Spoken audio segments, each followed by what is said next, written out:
Okay, there we go. That fixed it.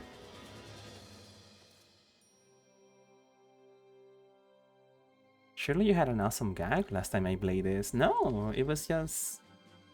It was just because the transparency was enabled. You may be able to help, potentially. Oh, yeah, I want to see if I could probably control the volume mixer, the Windows volume mixer, like muting programs and stuff through Sammy, if that could even possibly be possible. I don't know. Another thing that I kind of want to see if I can do is figure out a way to make a button in Sammy that restarts a program or like force closes a program and then opens it again on a timer. Because that would be insanely useful. That will actually be like so nice. You can do just about anything with an additional tool if you want to run random Python scripts on your PC at least. Interesting.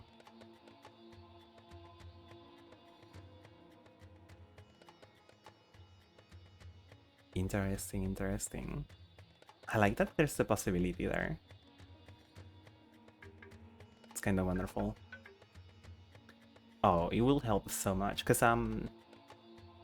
one of the downsides of my very specific case scenario of using PNG Tuber Plus is that I have to restart the program every once in a while because the thing just gathers like delay and it becomes like it doesn't even react to my microphone anymore. It's like a whole minute behind, so I have to restart it. So figuring out a way to restart the program in a very fast way will be, automatically will be better, but in a very fast way will also be kind of okay.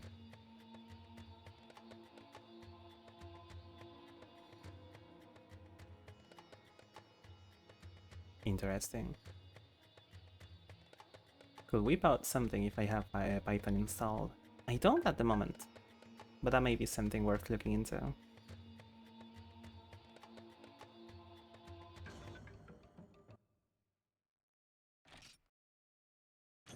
Let's see. We've been playing 10 hours of this game so far. That's crazy. I've only done like 2 streams out of it. I guess it kinda makes sense, since the first one did go for like 6 hours. It just barely feels like I've touched this game at all, which is the crazy thing. I do have like over 100 hours on Monster Hunter 1, so maybe that's why it feels like so brief at the moment.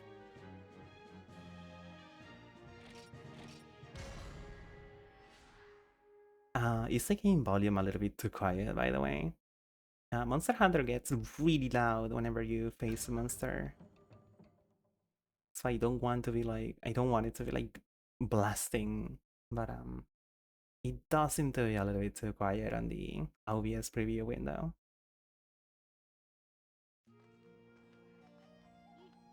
Perhaps a smidge hard to say before confronting a monster. I'm going to up it just a tiny bit more. There we go. If anything, we just lower it again. But yeah, this is Monster Hunter 2. If you're not aware with this game, it's really different from any other Monster Hunter game, as in like, you don't really have like rank of missions available to you. You kind of just pick whatever missions are available in whatever locales are available. And that's dictated by the current season and day of night, called day of the time of day. There we go. That's the proper word for that. So for example, since right now it's cold season, going to the tundra is completely off the table because it is way too cold. But also, like, some of the stuff that you can gather in some of the maps also changes and stuff, and it's a pretty cool system that never returned again. And I think it's really interesting for it being on the second game. It's also a bodyguard. that updates with how much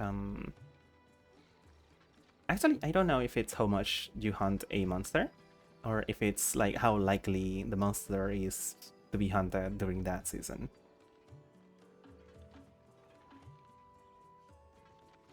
It's also... there's also one in the online city, but I don't know how that one is dictated either. I'm just assuming that it's based on the monsters killed by other players. It's cool how much they wanted to change up the formula for the sequel. It is kind of fucking crazy. I'm up in the music a tiny bit more, because I think the theme for Jumbo Village is fucking wonderful. And now it's nighttime. Yeah, the time passes like just about whatever you're doing, so if you're just like standing in the village, you can set the nighttime, which I think is fucking amazing. They probably thought having seasons gated quests would be annoying for handheld players. That's true. That's true. They removed them in... well, Monster Hunter Tri still has day and night quests, and there's like differentiated in the online segment of the game. Like, I think some quests only are available if it's nighttime.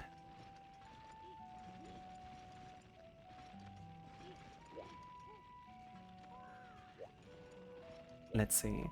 So there's not like usually in Monster Hunter games, you go through the key quest and that unlocks origin quests for you to rank up.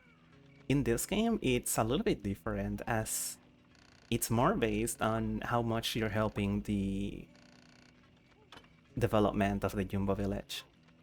So for example, the village chief wants us to get some Gentrum hides, cuckoo webbings, and cactus flowers. Wonderful. We already have most of this stuff. We're only missing the cuckoo webbing, which I think it's like a 20% chance if we break the wings from a cuckoo. So if we do want to advance the story, that's kind of like the suggested thing to do. Most people say that you should just try to hunt everything that's available to you, and that'll move on the story, kind of. Cuckoo? I know. I'm wearing one piece of the equipment already, so you know, we're off to a good start. This game also, well, technically Monster Hunter G, but this is the first game that has the skill system that every other Monster Hunter uses until Monster Hunter World. Which is like, if you get an ability to 10 points, then it's activated. The way it works on Monster Hunter 1 is very different, and I don't like it in that one. This one I feel like allows for a lot more experimentation, and it's a lot more fun.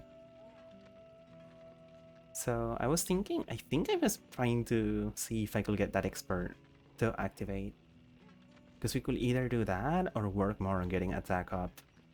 Which honestly would be pretty good, since we're starting out the game.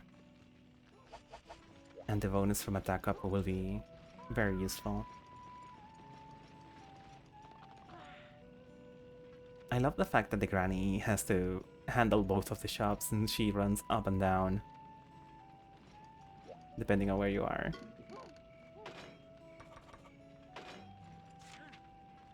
So she wants ice crystals.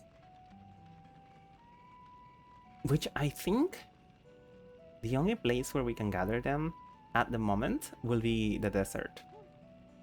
So right now, on cold season, will be an okay goal for us to do. Let's see.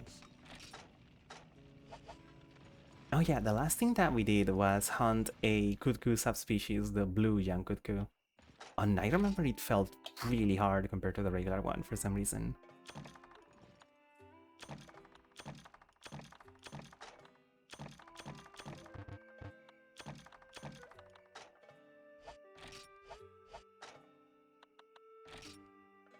Oh, you can't change the volume settings in this. That's fine. I just felt like the sound effects may be a little bit too loud. Also, Silver Songbird, hello! I kind of forgot to say hello to you and I feel so bad about it.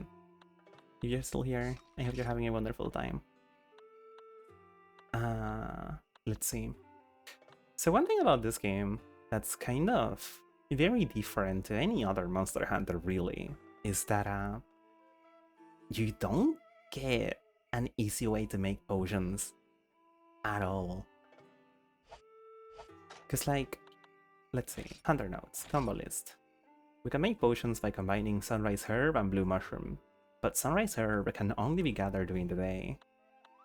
So if it's nighttime, you're kind of shit out of luck.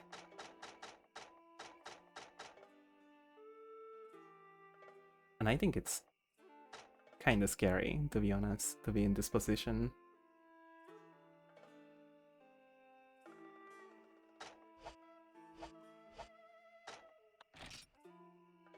So I kind of wanna, when it becomes daytime, I kind of wanna focus on getting as many herbs as I can for our next big hunt, so that we can actually, you know, heal ourselves, other than using the stuff that's available from the supply box.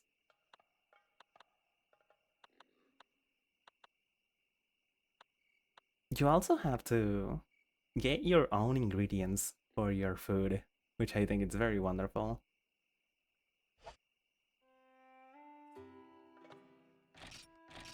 Let's see. What weapon do I want to use today? Let me even just see what quests are available right now.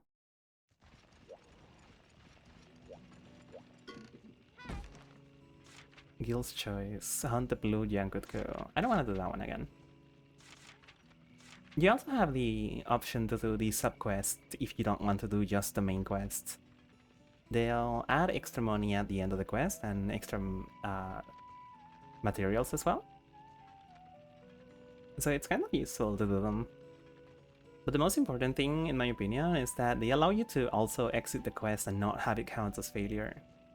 So let's say that you cannot find the 5 unique mushrooms. You can just deliver 4 raw meat and that is completely fine for you to continue.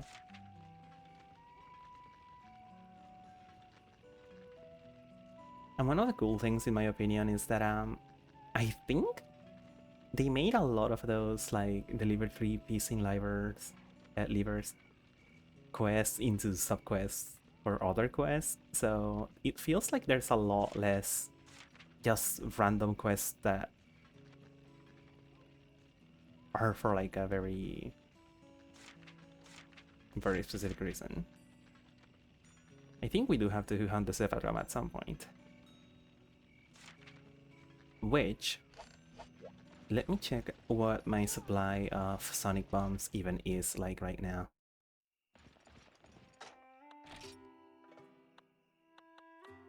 I have 2 of them.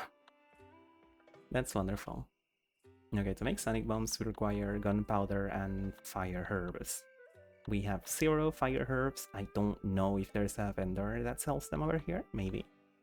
That's the case in Monster Hunter 1, so I will imagine that will also be over here. We have nitroshroom and we need... Okay, it's nitroshroom and... Yeah, it's nitroshroom and fire herbs and then gunpowder into screamer sacks, which we have none. They mostly come from... Oh, no, wait. We have 24. Never mind. Okay, so we can probably make some if we buy some fire herbs. Let's see if those are available. Combination Master. Do you sell the stuff that I need? Hot pepper. Not quite. Oh, that's unfortunate. What about the regular? The market feline? Fire herb. There we go. That's expensive, but that's fine.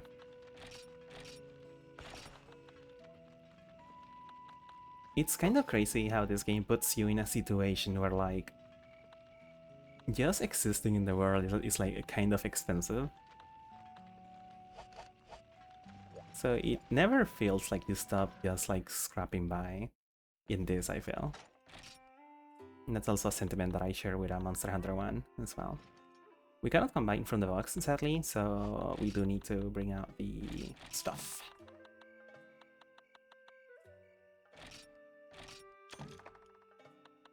Welcome in, Maltikit. You love hunting Bigfoot? Monster? Wonderful.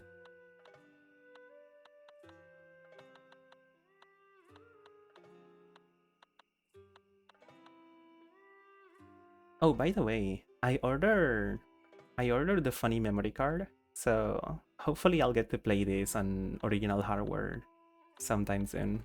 That sounds really exciting. I already fucking set up a fucking Ethernet cable for the PS2, so that'd be wonderful. Because another thing about this game is that thanks to community efforts, they restored the servers for this. Well, more like they made private servers for this that you can just connect to without hacking your game or whatever. It's like changing the settings. It's kind of wonderful. So you can just go online on this on like a PS2 or on an emulator, and it's kind of wonderful. What's the other thing that I'm looking for? I think I have everything. Yeah, fire herbs, nitro shrooms, and screamer sacks.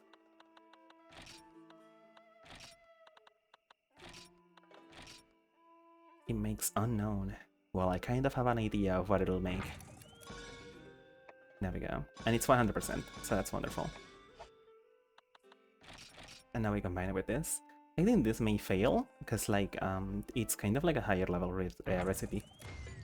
Yeah, that sucks. 80%. Do I have the other book? I don't have the other book. It's kind of really expensive. So I guess we just raw dog it. Well, we got 3 Sonic Bombs. I guess that's as good as it's gonna get.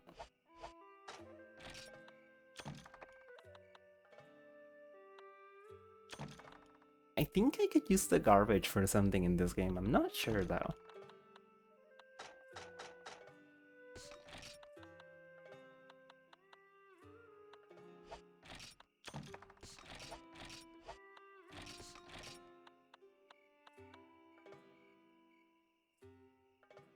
So let's see.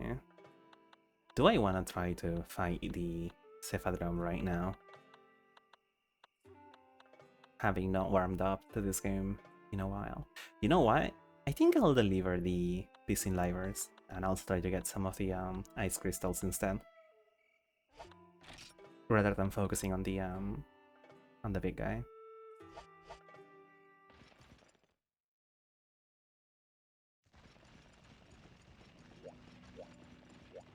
Because it's gonna swap the seasons really soon, and we're not gonna be able to go to the desert.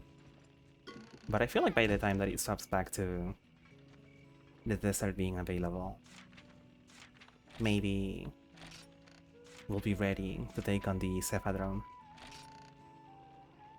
Okay, so we can do both of the sub-quests without an issue. And that will also give us a lot of money as well.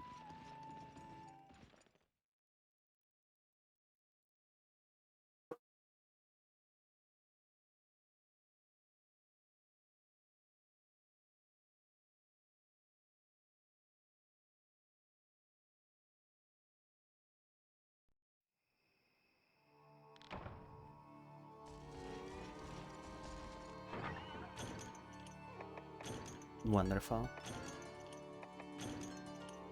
And it does give us Sonic Bombs, which we have the chance of not using.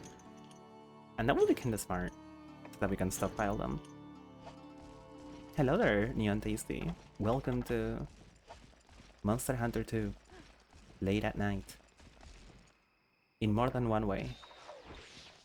God, this game really is like fucking precious gorgeous. Insane how it looks. It's crazy.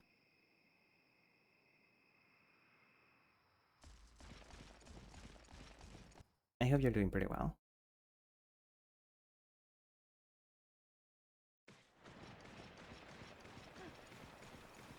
Let's see. So these guys are kind of a pain.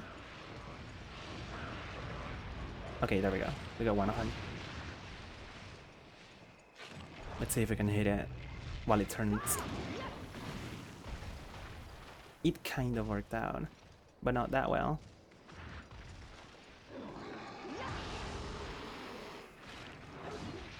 But yeah, volume seems to be fine, to be honest. There we go, we rolled through that. That's quite wonderful. We didn't roll through that. That's quite wonderful.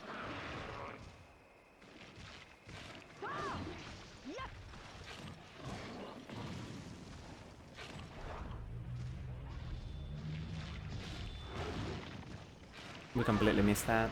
That's fine. I think since it's nighttime, we need to take a hot drink. Yeah, there we go. This desert map is kind of like really mean due to the fact that you kind of need both the cold drinks and the hot drinks for areas in this one, which I think it's quite rough. There we go, this should be showing up here.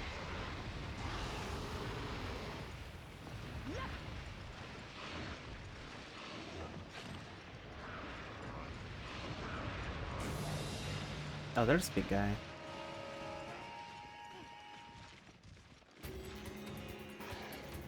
Okay. I'm looking at the volume and it feels like it could be a tiny bit lower. There we go. Maybe like that. That seems to be fine. Let's move somewhere else because I don't want to deal with this asshole.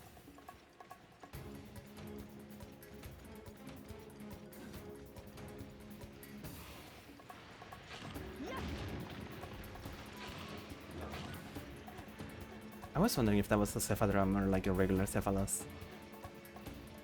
I couldn't tell since it's so dark. It's kind of crazy to think that the first Monster Hunter doesn't have any night maps. Everything is during the day.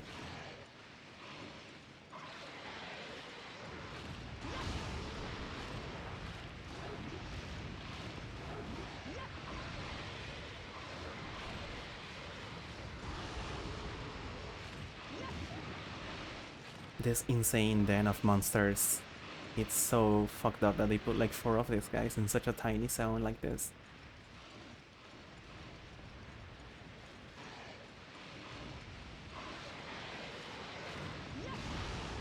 You can kind of exploit this guy's attack patterns to kill them fairly easily.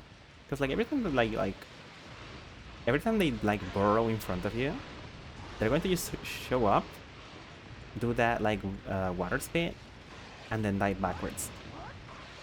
So you can hit them. See, it's gonna spit, and now we hit him here.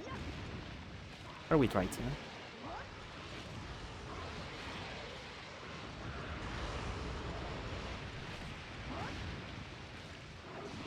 That's kind of how I ended up dealing with these guys in one.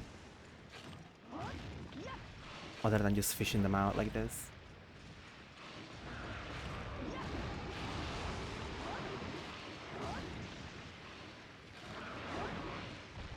Also, another difference from this to Monster Hunter 1 is that, well, in G specifically, they added monsters with different sizes.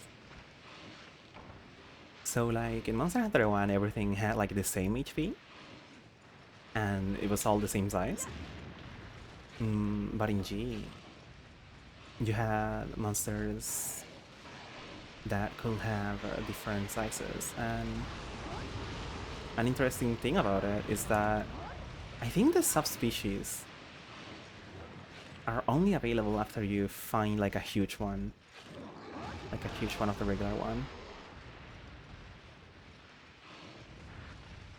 You heard Wilds is bringing back the monkey, which is kind of cool. It is pretty cool. Kongalala does debut in this game, so we are going to be seeing the shit monkey sometime soon. And also, it was insane seeing the trailer with the fucking million cuckoos on Wilds.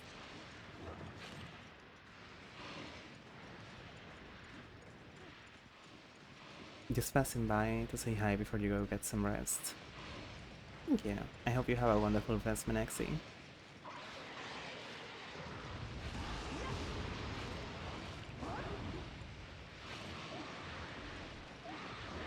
Jesus fucking Christ.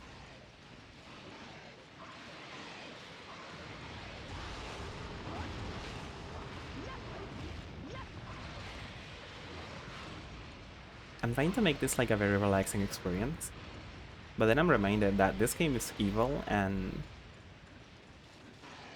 throws these demons at me over and over with no regard on how I may feel about it.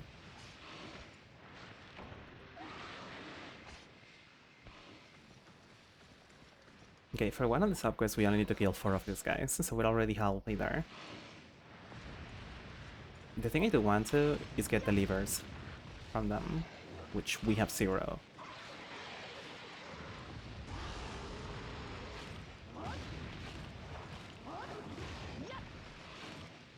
Oh, he's doing that again. Wonderful.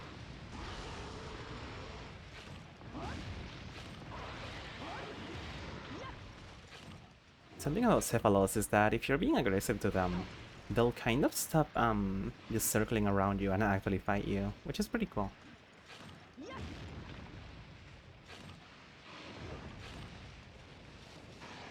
They're still kind of putrid and evil. Oh, we didn't hit him. That's unfortunate. You're really pumped for Wilds. Those recommended specs are so damn mean though. Yes, I think I have barely enough to run the game at minimum at 30 FPS with what they put up on the recommended.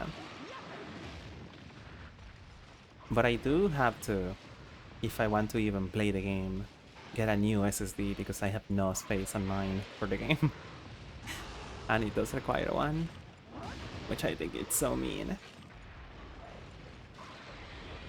There we go. That's another one. Cephaloscale, wonderful. You know, depending on what the Cephalos armor actually has, I may end up making it, or considering it at least. Because I do really like how it looks. Is there another guy here? No? Okay.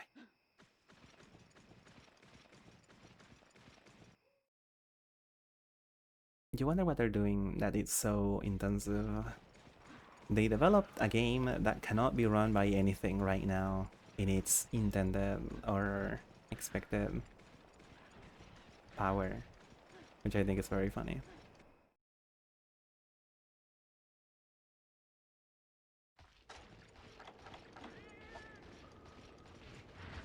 Let's see, we do need 2 ice crystals, so hopefully I can get them here.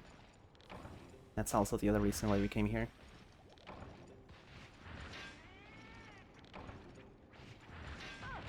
Asshole.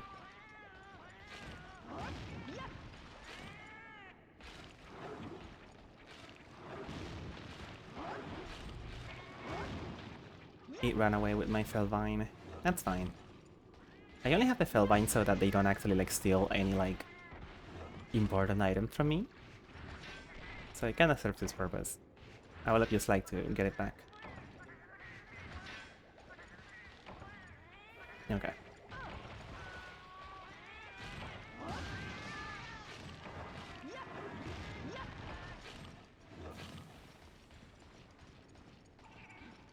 World has some moments of extreme bad performance. I heard that World was like really bad performance-wise on release. But I only got to play it after a bunch of that was like resolved.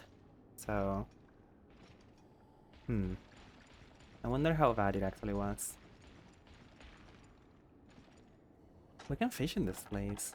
I don't have anything to fish with. That's cool. I think if it's daytime, this whole area you can actually walk over because the water levels go down. Or maybe it's related to the season. I'm not too sure. If you recall correctly, they had a bunch of a bunch of extremely stupid anti-mod measurements on PC that helped dumpster the performance. Yeah, I may have played after they removed the Nuvo, so that may have had a factor on it.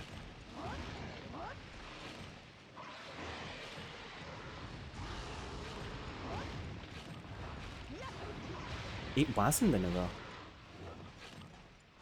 Huh. I thought it was. It was on bespoke checks they added. That's crazy.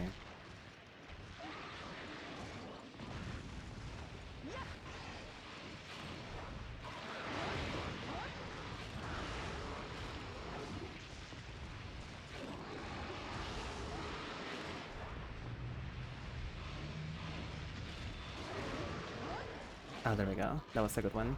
Let's see if we can hit it.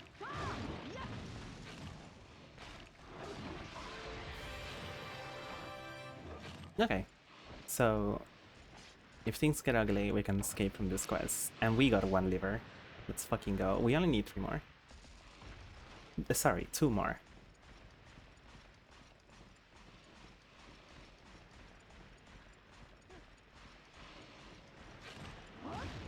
Oh, that was too early.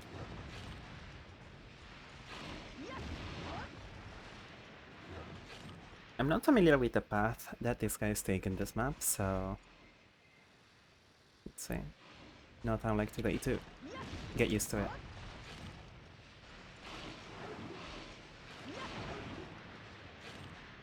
Okay, let's sharpen.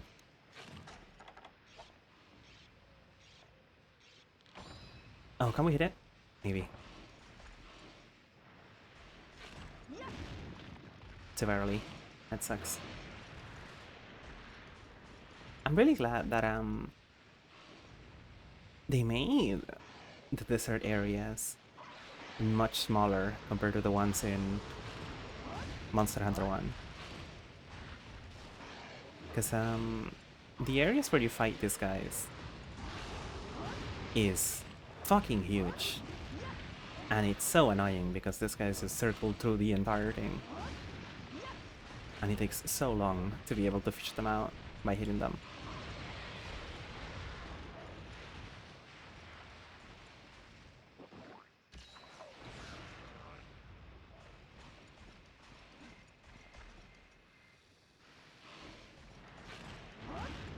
We hit it in the tail. That kinda works out. Now this guy's gonna do an attack here.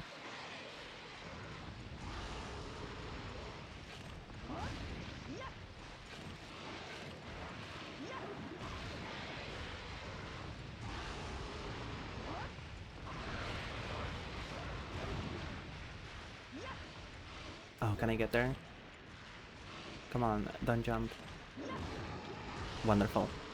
Nice arc.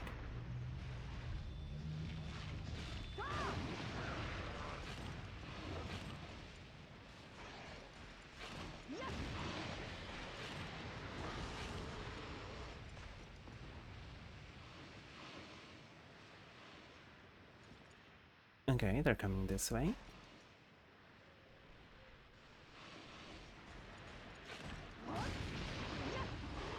I think we killed this one. Wonderful. The Cephalots have so much health. Yeah. But that's just how it is. Because, like, we are using a pretty okay weapon. We're using the Hermit Tower Greatsword. Well, how good is it actually? 480 attack, that's fairly low actually. Only one carve in this game. Yeah. The value stays there to taunt at you.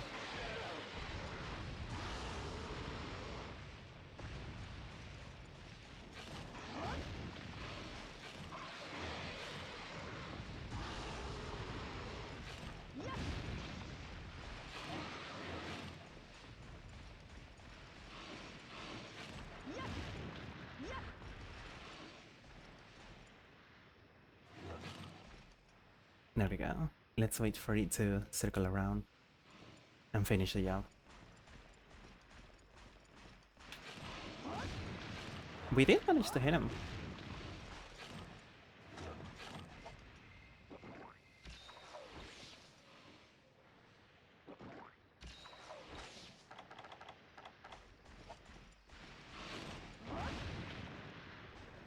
There we go. I think just one more time and then that'll be that. Or he can do that instead. And that's even better. In theory, had I been able to connect any of the attacks that I did there.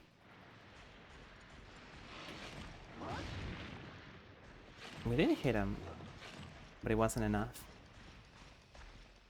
I wonder if this game has the weird thing with Greatsword where like hitting a monster with like the inner part of the hitbox deals like more damage than the other way around.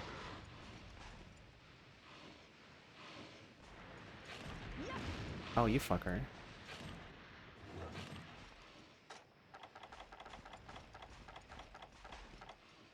Don't really got any other ways to heal myself. I do have the Gluten Tuna. There we go.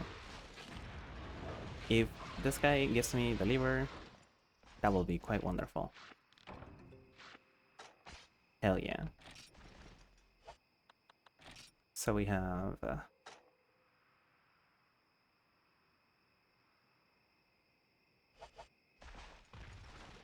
the 3 livers already. Let's go out. I don't know what we can gather from this area specifically. And now that the guys are dead, maybe an okay time to look around.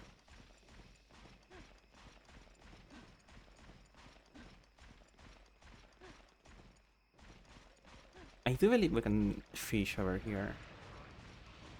Oh, there's more guys. That's cool. There's always gonna be more guys.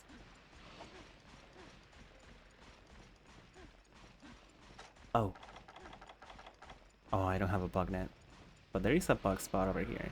Cool.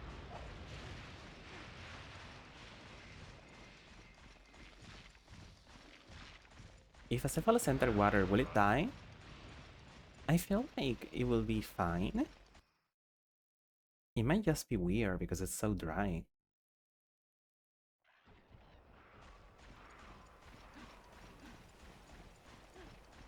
Let's see. What is this? Bomb berry. I don't think that's a useful item for us.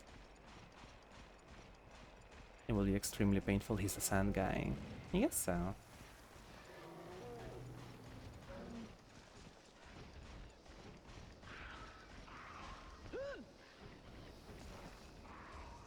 I do remember someone mentioning that there was a mining spot somewhere around here. Oh, there we go.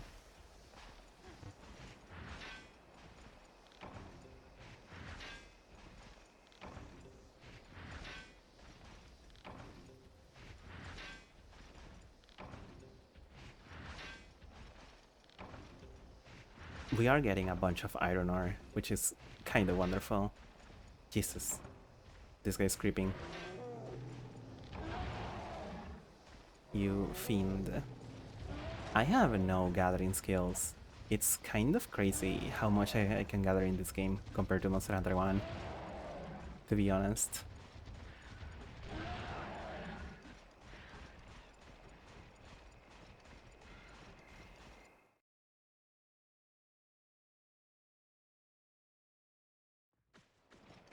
Let's see.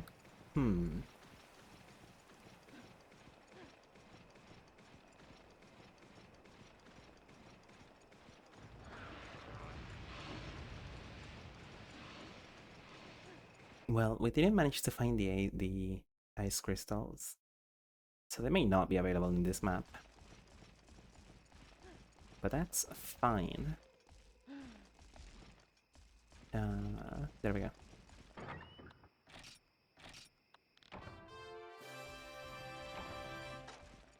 How much money will it give us for completing both of these subquests? 1600. That's not bad at all.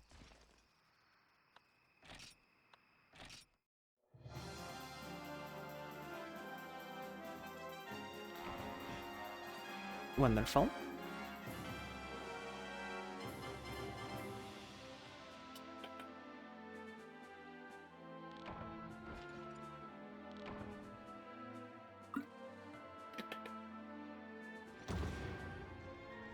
I'm trying to remember the stuff that we needed to upgrade our weapons.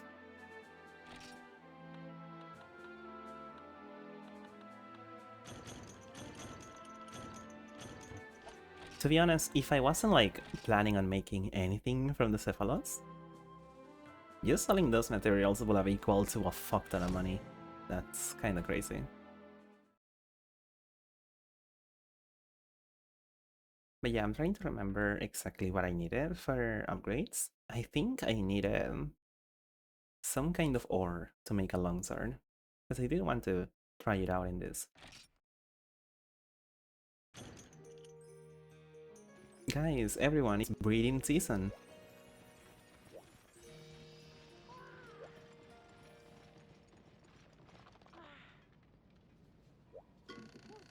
There we go. The thing about breeding season is that apparently it's like easier to gather stuff because the big monsters are busy. But I think also it may have access, like you may have access to every single locale during breeding season. I'm not sure though. Monster materials. There are countless ways to use monster parts in our daily lives. Yempre fangs. Sure. I have a lot of those. I don't need them. Well, how about that? Thanks much, dear. Oh. And she has a quest, which is just to kill one Velocidrum, which I've already completed.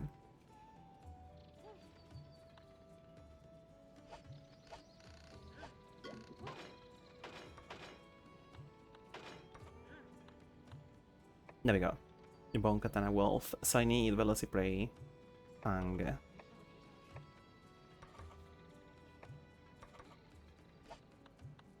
Yeah, because I do want to continue working on this one for my actual Greatsword. The Red Stripe Plus. And this one I think I'll turn into a Longsword. War Mace just requires a couple Sunlight Stones, which I don't think are pretty hard to get. It's just mining during the day, I think. And same for the same for these dual blades. We also have a hunting horn, but we kind of need to upgrade it before we can use it. It does have really nice sharpness though, and defense, and the songs, and 2 slots, which is kind of fucking crazy. Hello, Mr. Piggy Mouse. Welcome in. I hope you're having a gay old time. We can make the Cephalos vest. It looks kind of really cute. Oh, I really like it. Look at that. That's so precious. It has sharpness. Which, I'm gonna be honest, if we can get sharpness as a skill, that would be crazy this early on. Hello there, Gridra. Gao morning, or Gao night. I am having a Gao one.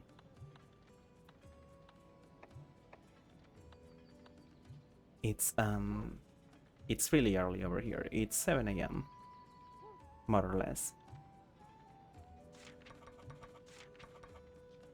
And I figured this will be a perfect game for something like this. Guys, we can get the Bullfango mask. We can become Bullfango. Guys, we can become Bullfango. We can get the monster skill. I have no idea what that even does. I kind of do want to make Bullfango.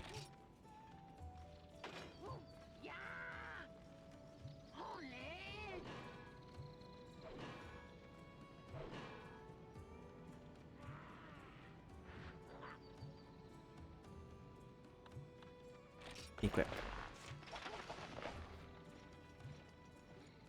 Are we Wolfango now? Are we Wolfangoing it up now?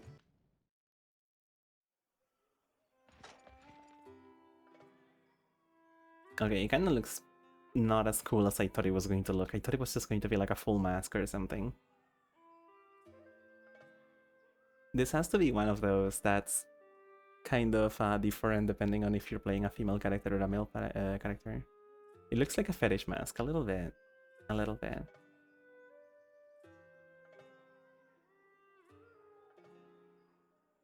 God, I wish the game didn't get so quiet whenever we got to the village. It's kind of a pain. What does the monster skill does? Big guy. What? Excuse me? Active skills. Big guy. Yeah?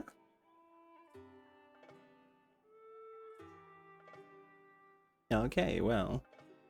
I'll keep that in mind, I suppose. You know, if we could get a decoration with 1 point in attack up, that will make the Bullfango mask kind of okay. Let's see, how much defense does it actually like give us? Give us very little defense. But it is kind of neutral on element, all things considered.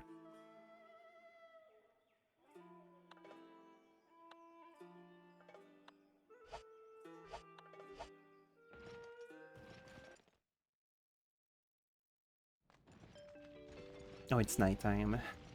That kinda sucks. I wanted to go to a daytime locale.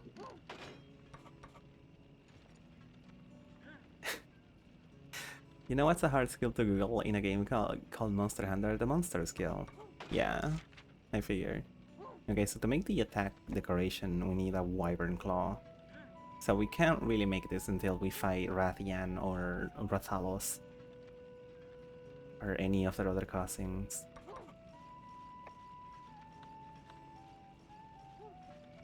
Sharpener. That's pretty good.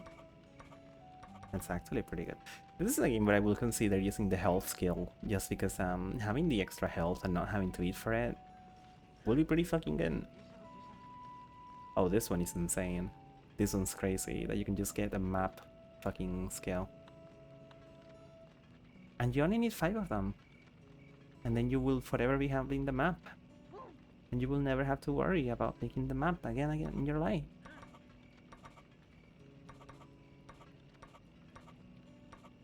Combo rate. Combo rate is also pretty good, question mark? It requires monster fluid though, which is kind of scary.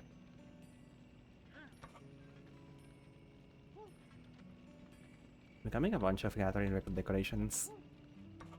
Interesting. It's so nice that decorations are in this game.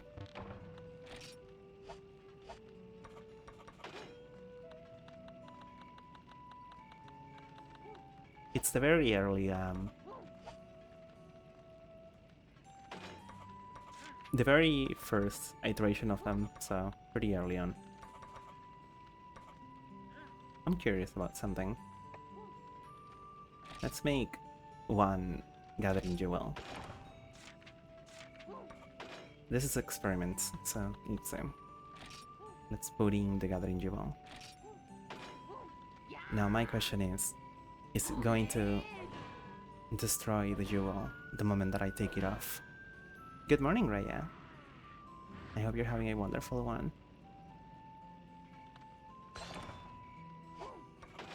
Okay, so if I remove the decoration...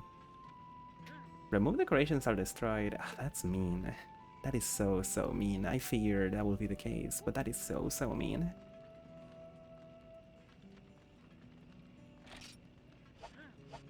Also, Mr. Piggy Mouse, do tell me what the monster skill does. I will appreciate that. Monster raises the chance of finding large-sized monsters. Hold on, that's kind of... There's nothing like that in any of the other games. That's crazy. How am I liking Monster Hunter to compare to one?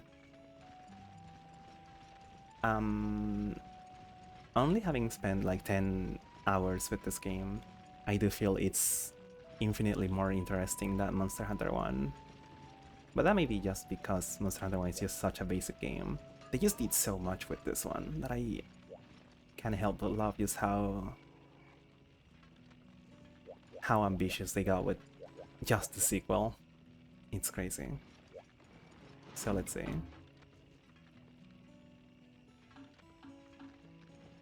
I kind of need to hunt a couple bull drums for giant bones, so it's kind of nice that the bounty is higher on them. I guess I can keep the bull drum mask, the bullfango mask, and see if we can get a giant bull drum. That'll be kinda cool. Let's see. Let's clear our inventory. Wait, how many? No, I have 7 sonic bombs. That should be more than enough to kill Cephadram whenever we have to do that.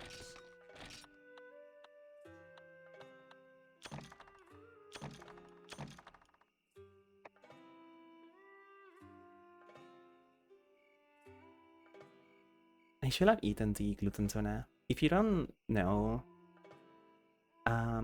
gluten donuts are the fish that you can eat, and they give you... They're like gacha. They have like a chance to give you a random item. And sometimes it's very good. Sometimes it's kind of useless though.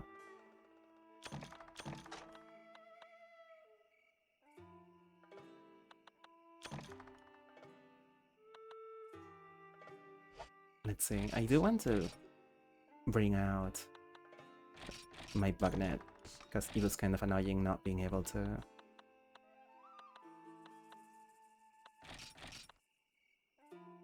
do something with that bug spot that we found earlier. I don't think I have a BBQ speed in this game. That's kind of a problem. How much money do we have? I think we may have just enough to buy it. Let's see.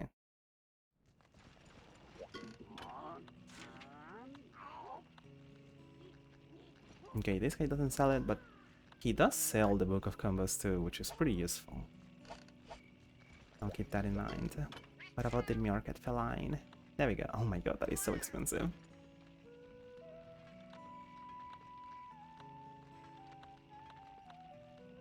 That's so mean. Okay, whatever. I'm gonna make it back.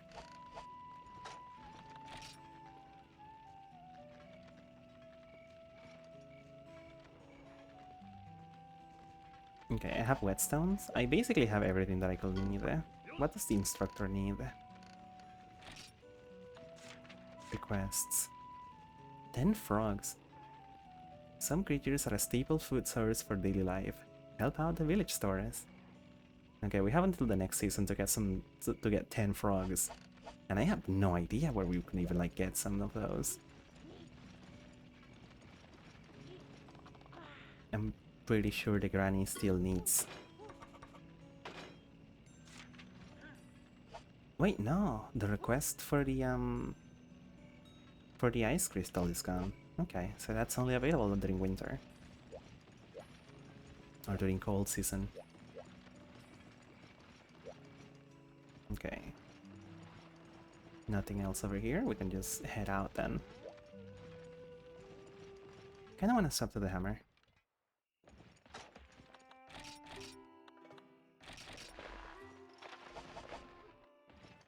I feel like it's more fitting now that we are Bullfango. Daimyo Hermit Tower. Oh man.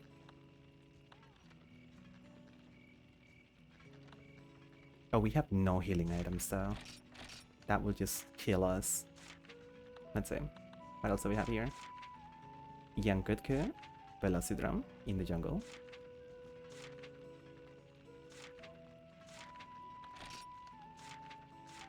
And Gendrum and Daimyo Hermit Tower in the desert.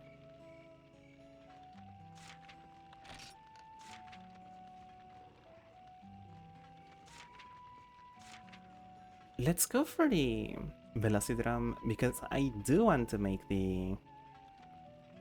I do want to make that longsword. And I also need the money, and I don't know if I can deal with a Yankutku with no healing items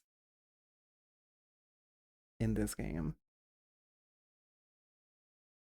And even worse, a giant one on top of that.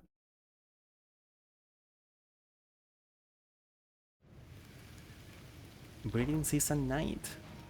Wonderful.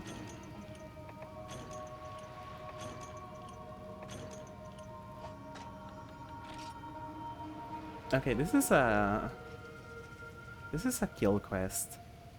I was wondering why they gave us capture tools.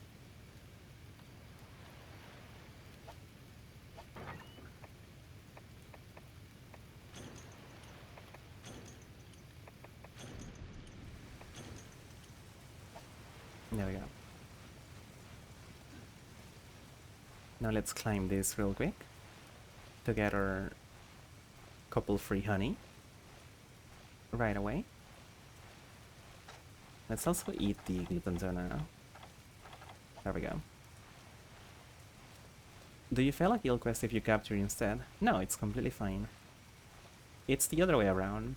If it's a capture quest and you kill it, it counts as a failure. You don't get anything from it. There's the veggie elder. Look at him. He's so wonderful.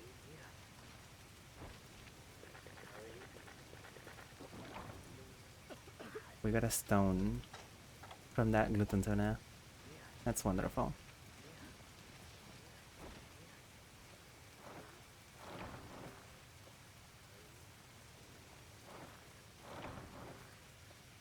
The rain here sounds amazing. Holy shit, dude.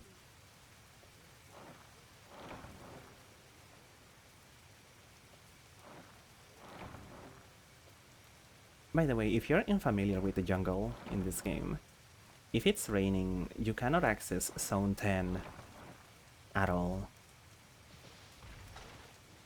It's kind of crazy.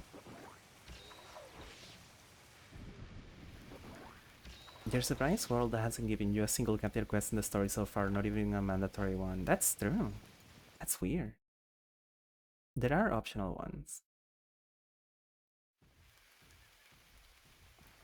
If you recall correctly, quests usually say hunt if it's a monster you can either kill, capture, and kill if it's a monster you can capture like Elder Dragons. That's true. The Elder Dragons quests are usually marked as slay quests instead of just hunting quests, if I remember correctly. Is this Velocidram? I think so, yeah. Fart monkey.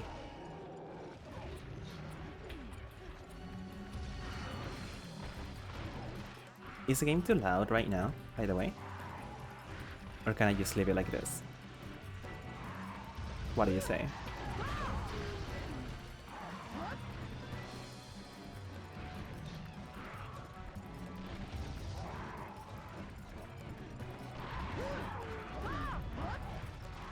Sounds fine to you? Wonderful. Holy shit.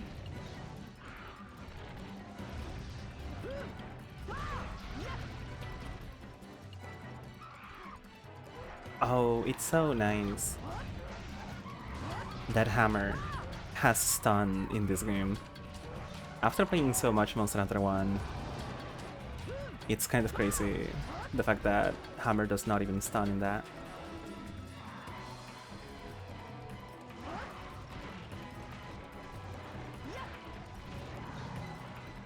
Meter hit into stun, yeah.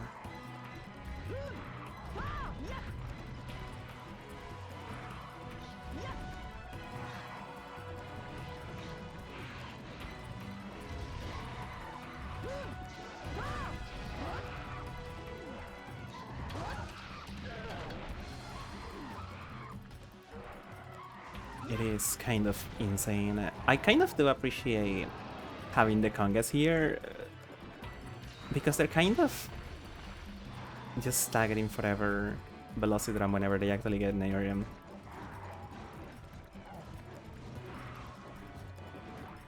They're also freakish little imps, though. That's wonderful. Also, hello there, Monday chat. I hope you're having a wonderful time.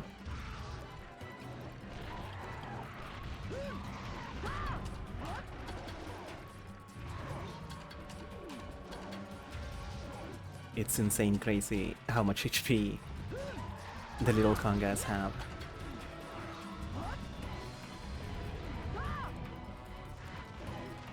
Did it land upright on the stun animation? It was out of frame, I couldn't tell.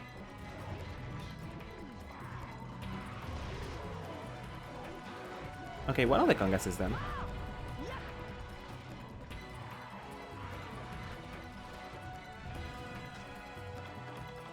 Let's see, I don't want to just outright kill this guy, so I'm gonna paintball him and run away. Because I do wanna finish the subquest before we continue.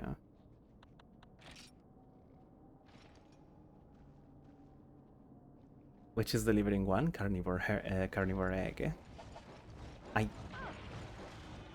I mean, are they here? In this area? I have no idea where the egg may even be.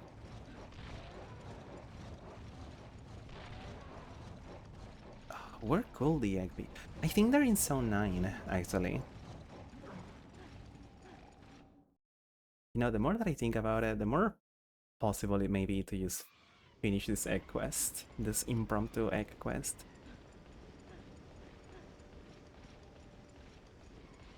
Egg delivery side objective, you say? Yeah. That's why I love subquests. You can go into a funny little adventure out of nowhere.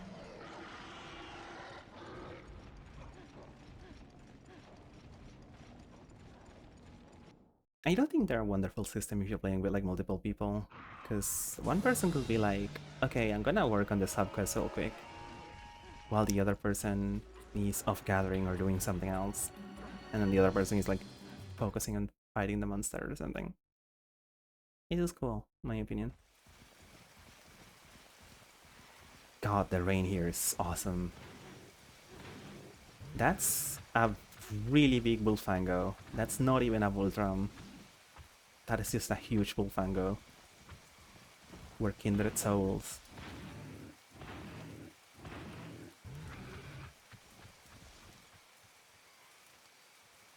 There it goes.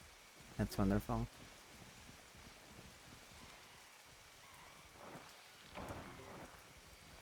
Yeah, for anyone that's not aware, we very recently made the Bullfango mask, which makes you feel like a charging Bullfango, and it has the monster skill, which the monster skill uses big guy, and according to Mr. Pig, the skill makes it more likely to find big monsters, and I think that's quite fucking funny. Okay, let's see. Is the egg over here? Amazing skill? It kind of is, though. Because, like, you know, I know a lot of people that do crown hunting in Monster Hunter games. So having, like, a way to increase the odds for that, it's actually kind of cool.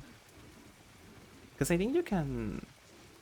In the newer games, you can eat to make them be smaller, or maybe? Or increase the likelihood of them being, like, smaller monsters. But I don't think you can do the opposite.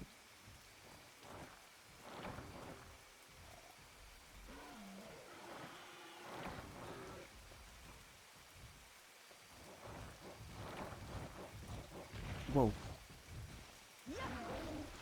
It would be even more amazing if I had a negative skill at minus 10 points called Little Guy. I will adore that so much. I have no idea where the egg may be here. Maybe on 7. Maybe we need to go check on 7.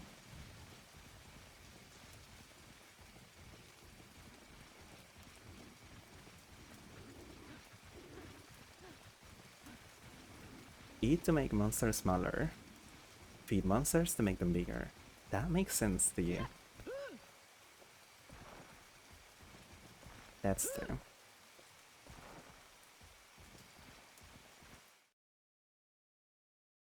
Let's see.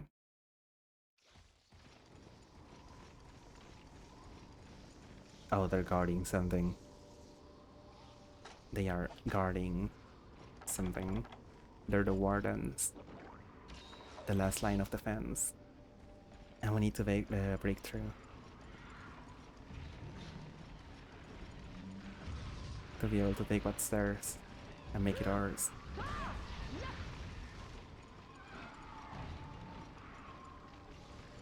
I don't remember exactly what I needed from the Velocipraise. And that's unfortunate that this guy showed up.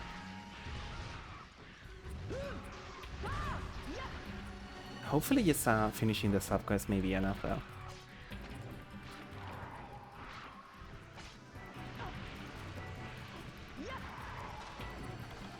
Hold on, there's way too many guys here.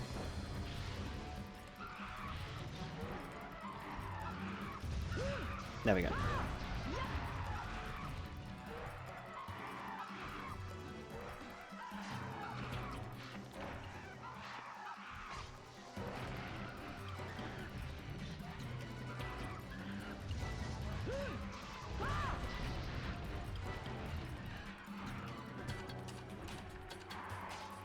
You know, taking out every single Velociprey in a single flash bomb, kind of really useful. Kind of really nice outcome, to be honest. Okay. My item pouch is full. Oh no. Okay, well. It's not full anymore.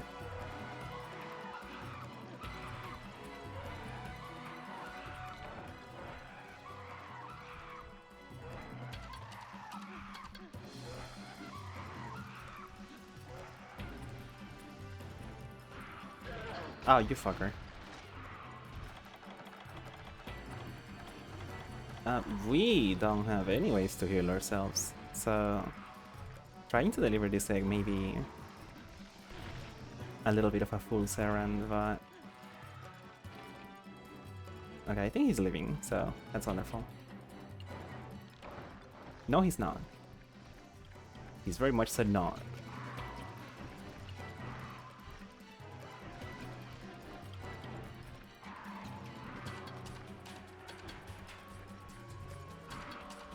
There we go. Let's do egg maneuvers. And we can completely ignore this guy. He doesn't even care. He completely gave up.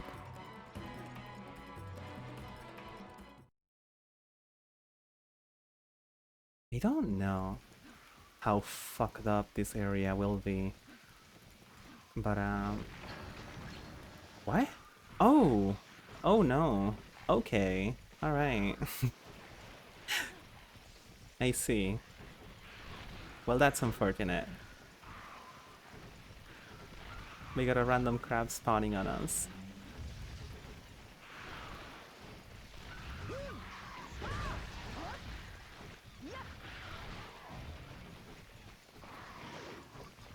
This is scary, not being able to heal myself. Oh my god.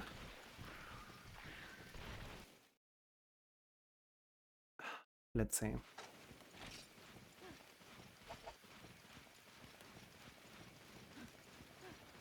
Two Bullfangos, to be honest, not the worst thing ever.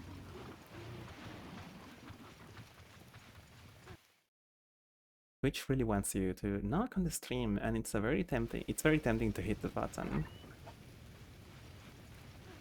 Don't we all want to knock on the stream?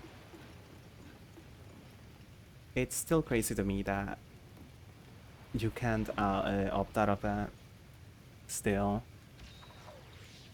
Like, it's still mandatory. My goodness. Hello there, Monty. I hope you're having a wonderful time.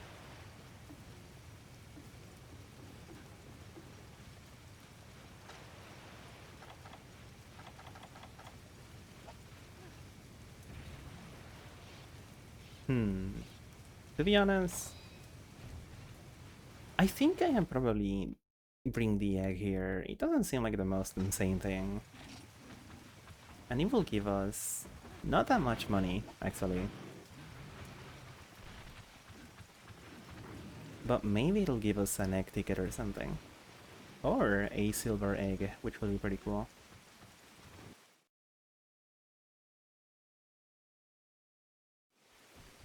You used Stream Knock earlier today. The fact that it automatically puts you under horrible built-in voice chat is the worst. That's scary. I have to, like, agree to it, right? Like, I'll get a prompt for it, right? It would be insane if it just, like, happens, like, automatically.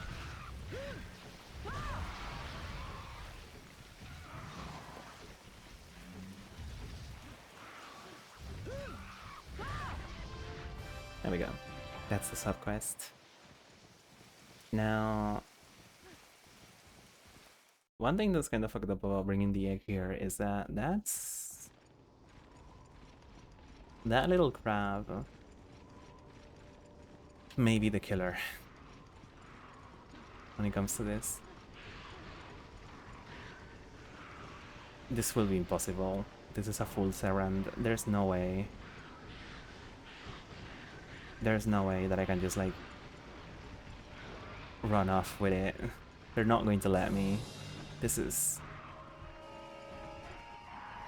not gonna work out.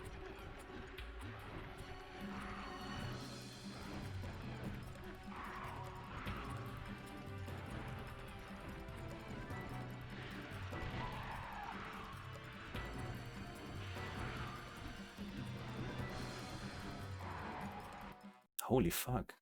Okay, cool. Okay, so does the crab always spawn over there?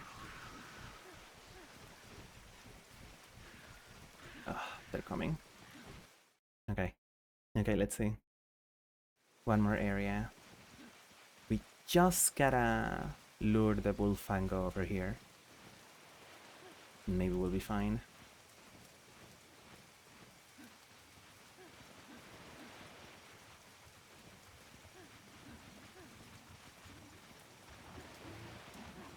We can do it.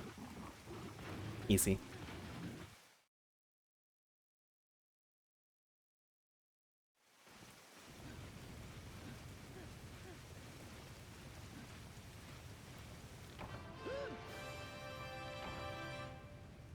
To be honest, that was pretty fucking easy.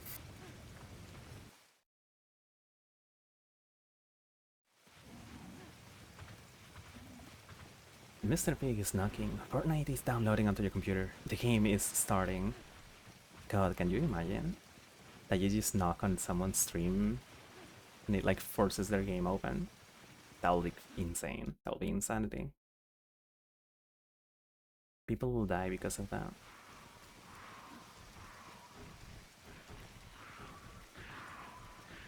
It must suck for, like, you know, like, big streamers. Well, I guess they're not, like, really looking at the notification, the activity feed or whatever, since they will be getting like 1,000 of them per second.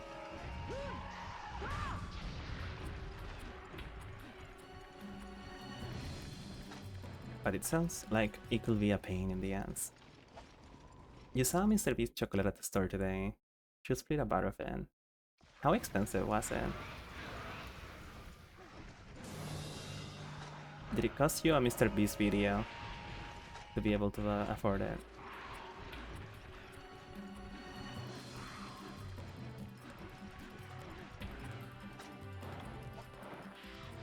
I don't know if Velocity Drum is ready.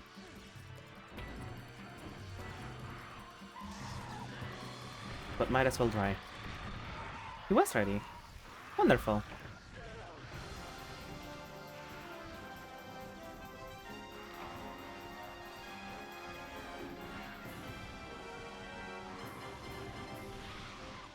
It costs a 3-block vertical jump. It's dangerous, but it's worth it. I'm glad that you managed. You should cherish that chocolate bar. I don't know if I could take a bite out of it. I will feel bad about myself. In that case. Let's see. I don't know if you get extra money for capturing monsters in this game. Or in any game, really.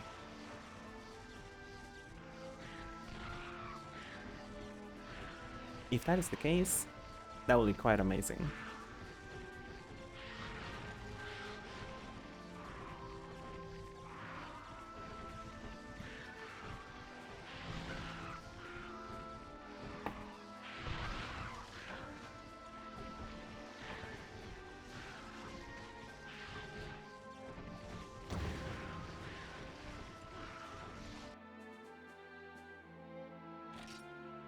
Oh, a monster egg. What? Oh, I thought it was a golden egg. Huh. It looks like a monster egg, but has an eerie color. Cooking ingredient. Okay. Interesting. Alright, let's take the velocity prey stuff, because I kind of need it.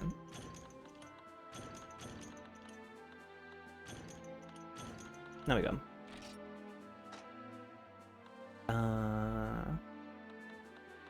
Insect husk. There we go.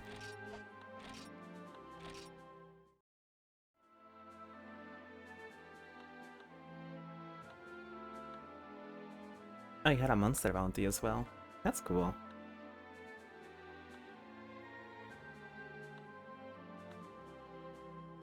It doesn't seem like they give you extra money for capturing monsters though.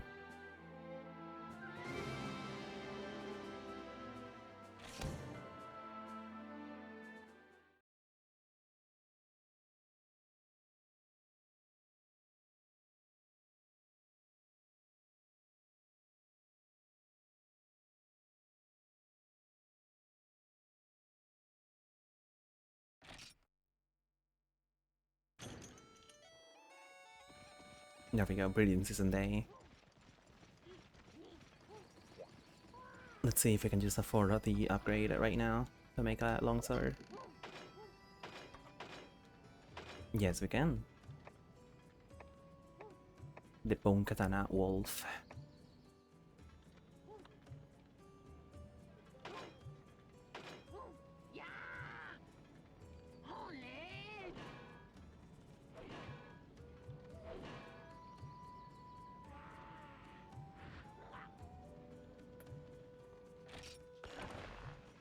And what do we need for upgrading it?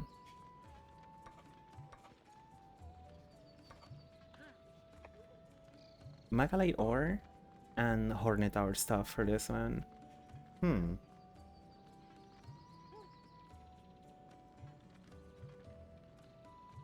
If we get our hands on a poison weapon, this one may be pretty reasonable. But we haven't seen any IO praise or Gypseras yet.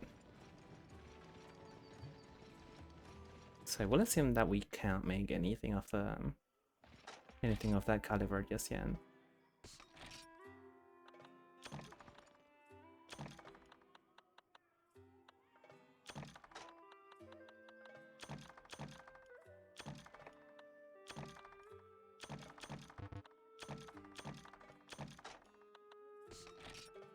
Let's see.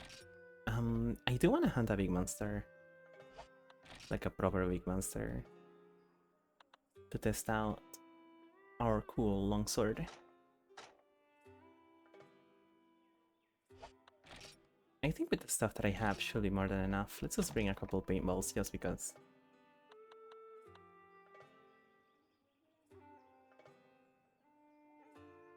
Well,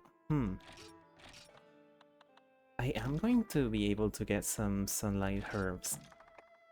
So maybe we can make some potions as well. That'll be kinda cool.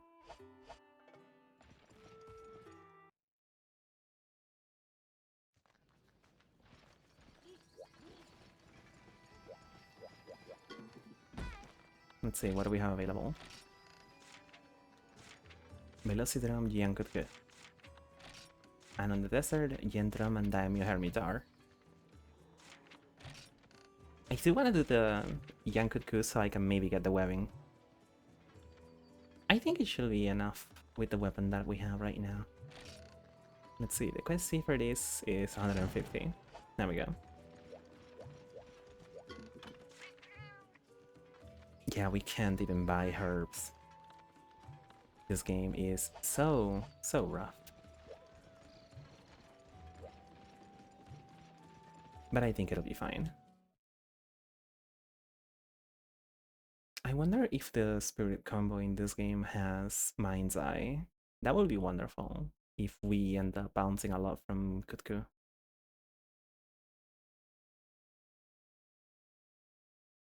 Let's see. Okay, so how does this work? So you move kind of the same as fast weapons. That's kind of wonderful. That's the Fate Slash. This is that. Okay.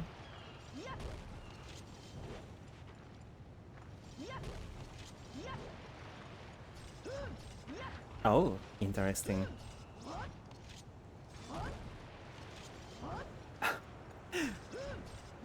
Interesting, okay.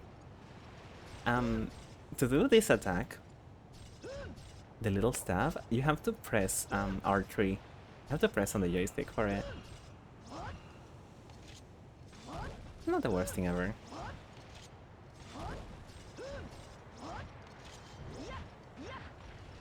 Let's see, do you have the Fate Slash into Spirit combo? You do not. Or I guess I will need to see if after I build some Spirit combo.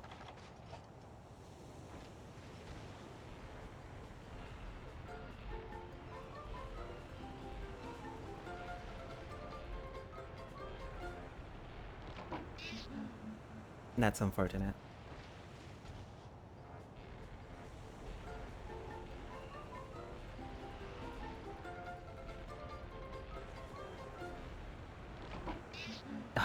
Too early.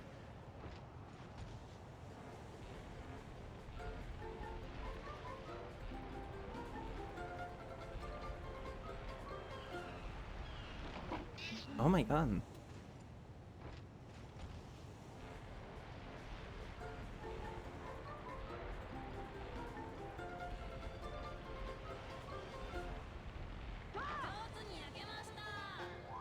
There we go. I could kind of save the rare stakes to make dash uses.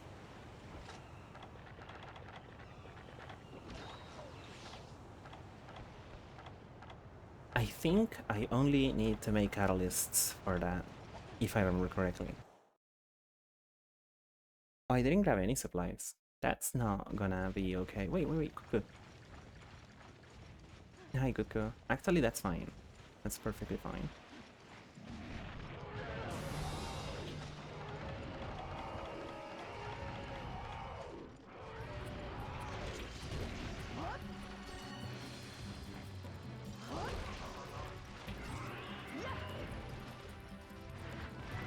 Let's see.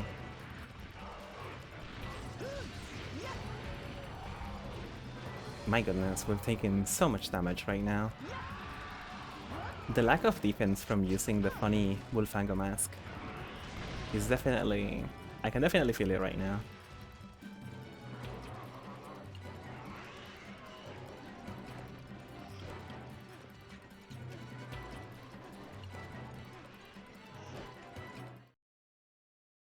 The Hermit Towers are so terrifying.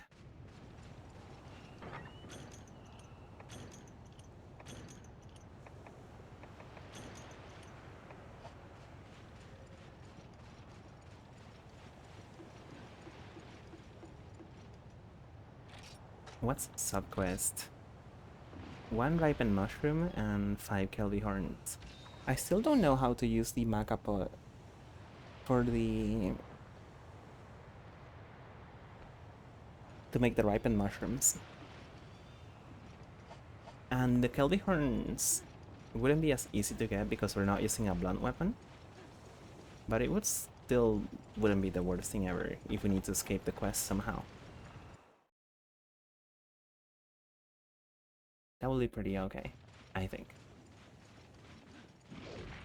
You fucker. Oh, you deal so much damage, I hate you. These guys are the worst.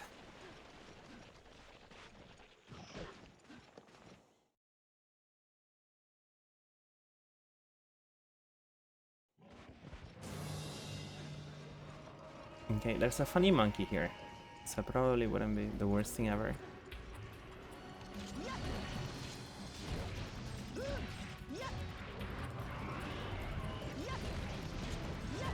I'm glad that you can kinda just do the regular longsword combo.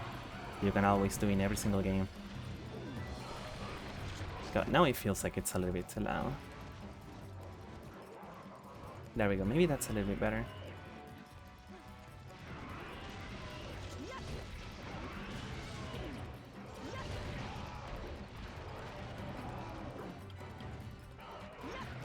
No! That was a terrible jump there. And we almost died because of it.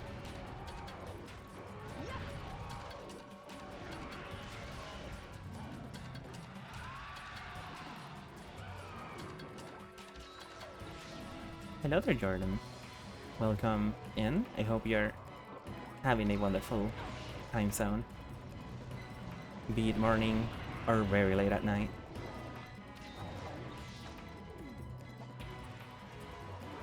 I'm currently testing out longsword against a Kutku.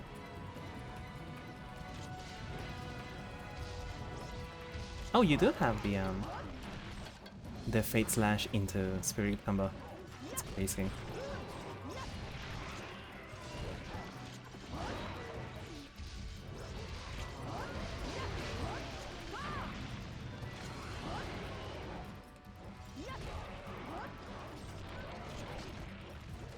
And this is also old school longsword, so getting to the top of the bar just increases your damage, which is pretty funny.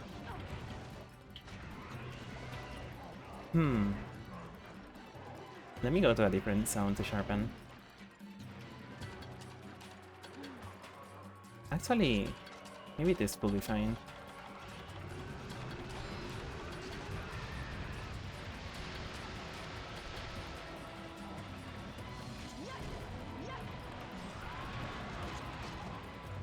You like whenever you leave and you come back and I'm fighting a monster surrounded by Congalalas. By Congas, yeah. They are very much so, for better or for worse, one of the faces of this whole game.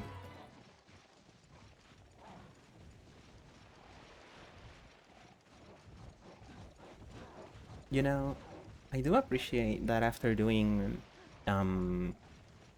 you know, dragons and like water monsters and all of that in the first game. Like one of the first monsters that you fight here, like actually new ones, is like Big Monkey, that's funny. And then Big Monkey that kills you. And then much later on, you fight Big Monkey that shoots lasers at you.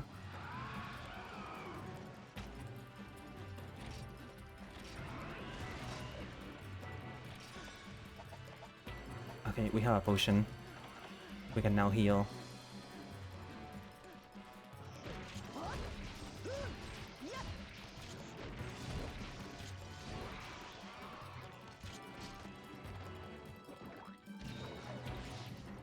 Gotta say,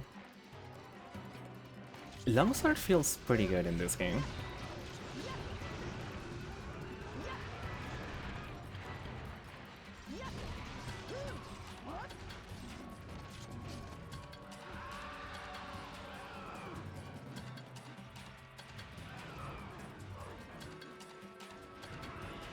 Like, this game is such an improvement over the first one, where like the weapons don't really feel like too clunky as they do in Monster Hunter 1. Which is a wonderful thing, and which is like one of the reasons why like Freedom Unite feels so nice. It's because like, oh right, this is where it starts being like actually very polished and stuff.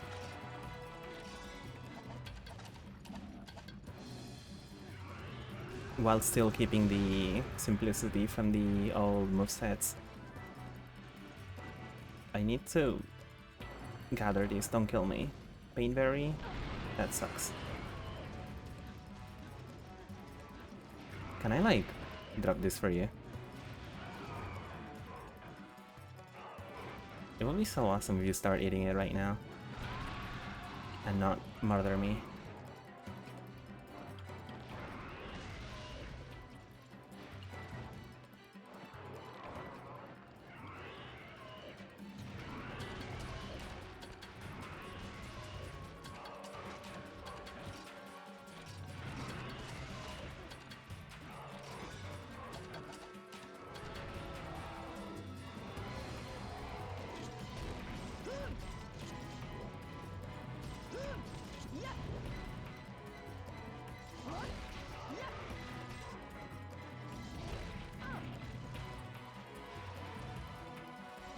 Sadly, I don't know what the raw on my weapon is without the bloated values, because I don't know how to do the math.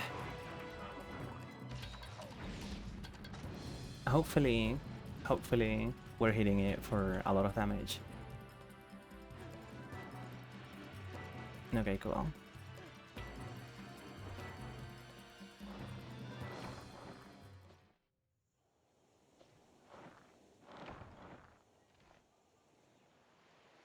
I think there was another spot here where I could be getting some herbs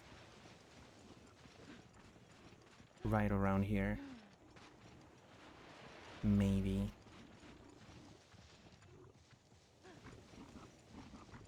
No? Never mind then.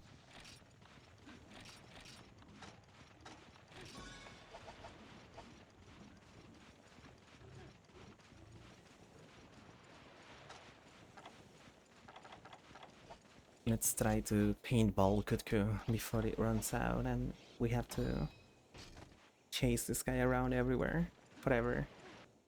That will be the worst ever. TBH.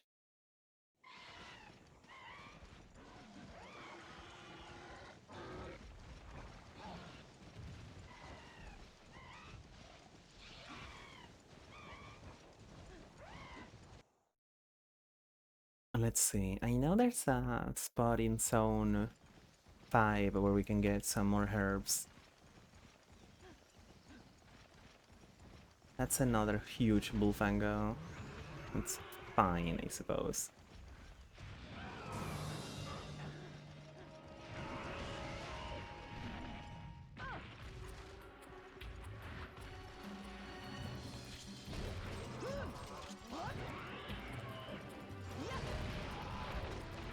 Oh, that sucks.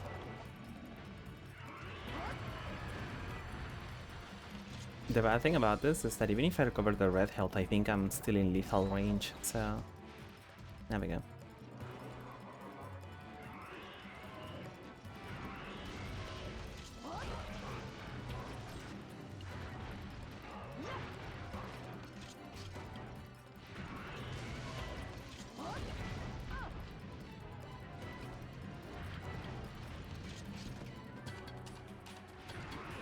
Oh my god. I almost got ran over.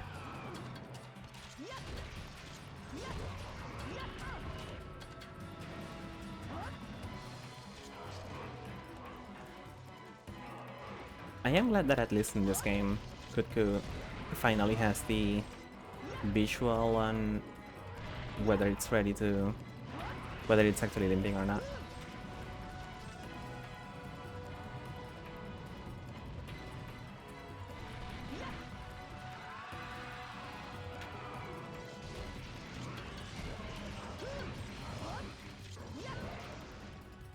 I don't like that, it's insane tantrum. Deals so much damage.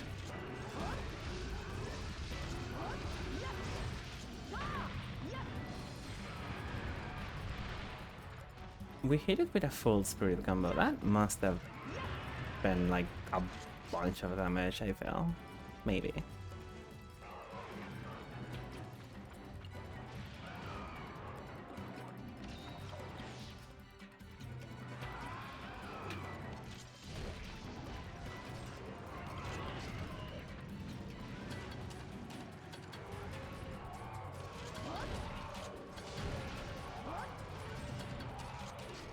Avoiding Goku while also dealing with huge Fango here. Kind of a mess. Not gonna lie.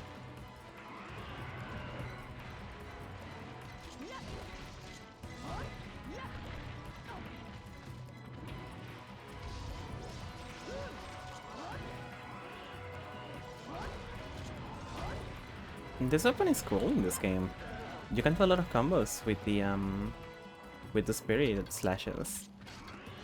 It's kinda cool.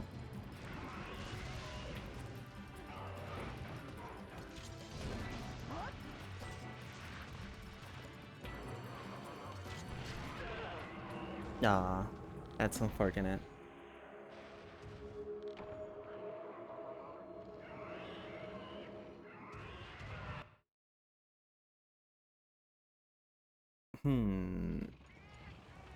Sadly, we can't complete the sub-quests for this one. I guess we could. But, I don't really want to finish the sub-quests for those. So we won't be getting, like, extra materials and stuff. That's okay.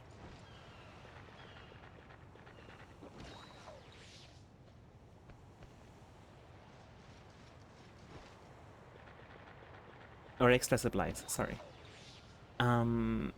There are blue mushrooms in area 1 that we could gather. But the problem is that I don't really know that many spots where we could get sunset herbs.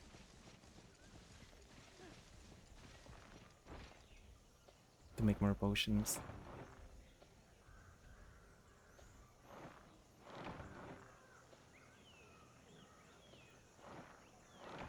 There's a spot in 5. Oh, I don't know anywhere else where we could get it.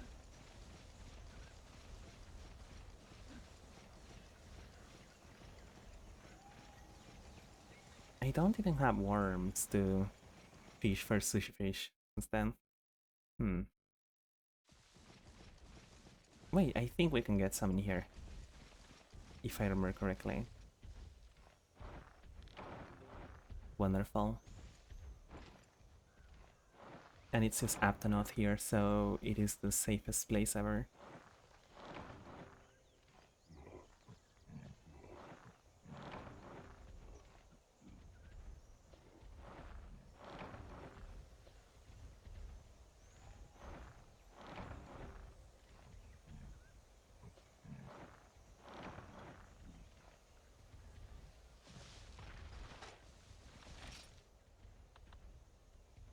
Let's see. We have 4 sunrise herbs. I do believe there's mushroom spot over here.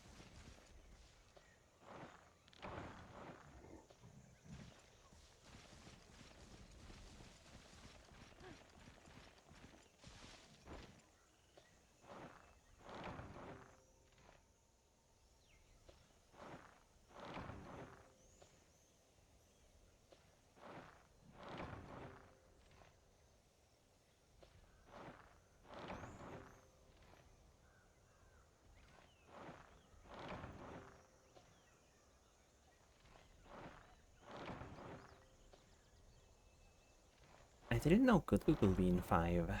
That's crazy. Let's combine blue mushroom, sunrise herb.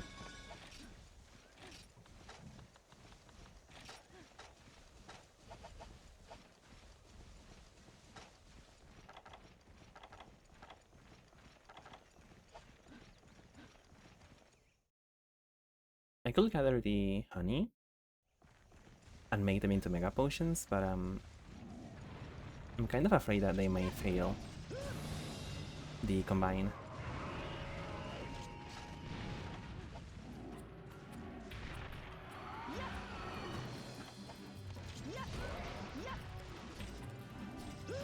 This is not even that big of a cuckoo, to be honest. The monster skill kind of just spawned like the huge Bullfango, but that's about it.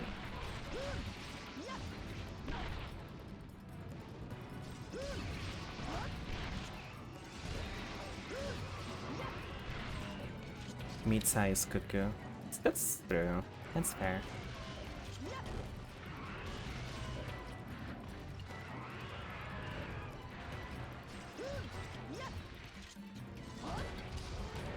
Ah, unfortunate.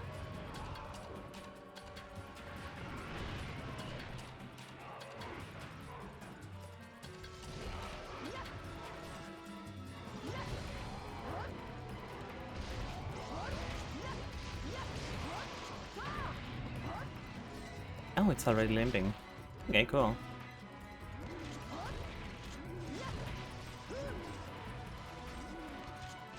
So we are dealing a lot of damage to it. I'm kind of glad to know that.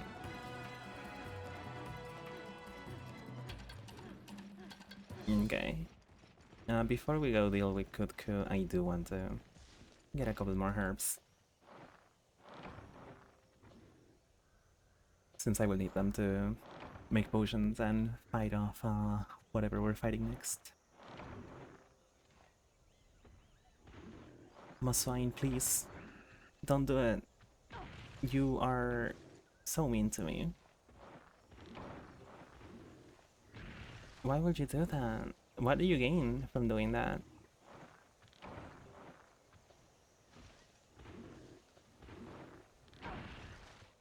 Okay, at least there's nothing left.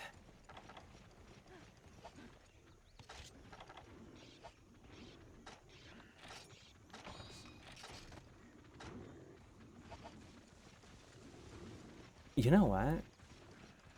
Let's wake Yankutku and go mine a little bit.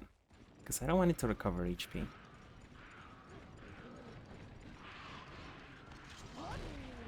There we go. And the paintball will stay on for a little bit. But I do want to get some light stones or whatever from the mining spots over here during the day.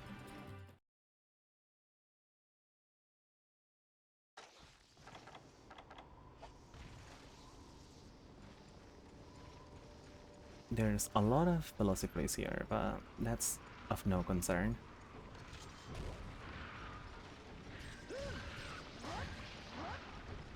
I could try to juke most of them, but I feel like with this many, it's kind of impossible. You kinda just gotta do it.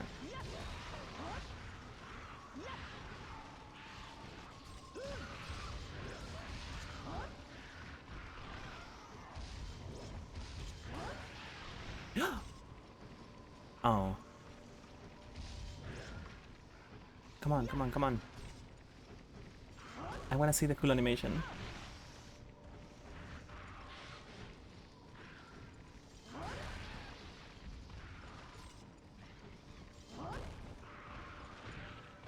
I have my camera angled in a very specific way. If you've never seen this, I hope I can get it.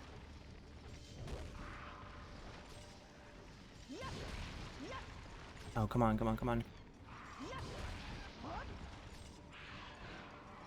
They need to be doing a jumping attack. Oh. That was too late, sadly. In the first two generations of Monster Hunter, if you hit a Yankutko, if you hit a Velociprey or any of the bird wyverns, I'm not sure. I think it's only Velociprey. You can slice them in half with a long sword and a great sword, and I think that's fucking insane, and I love that.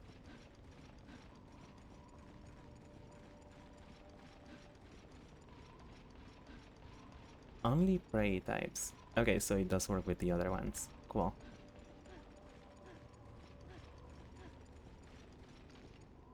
Yeah, I've only seen it with a Velociprey. I did get it once in Monster Hunter 1.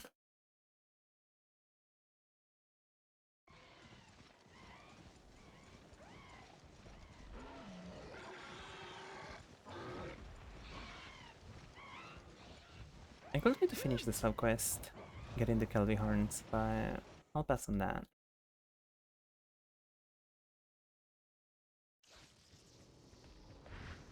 It only has a chance and it needs to be at a certain amount of damage. I thought the only requirement for it was that it was like this attack. It's like I think this one cannot do it.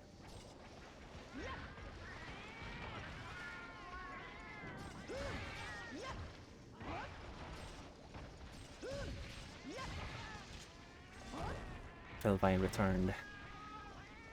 Everyone rejoiced. Felvine has returned.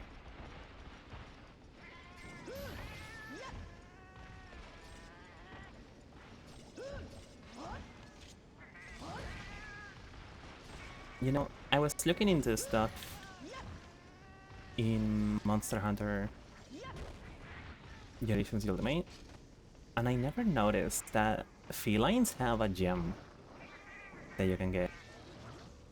And I've never gotten it in any other games.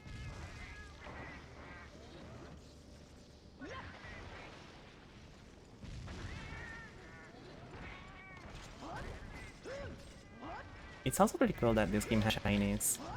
I kinda miss them from them not being in Monster Hunter 1.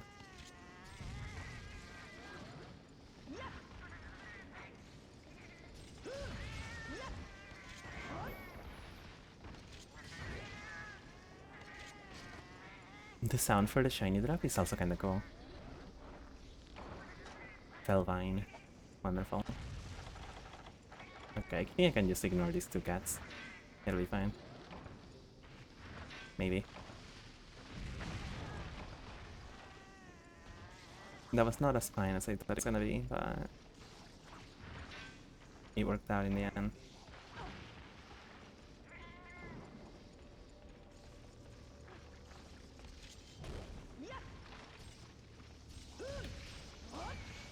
Oh, cool. We get to carve the Vespoid.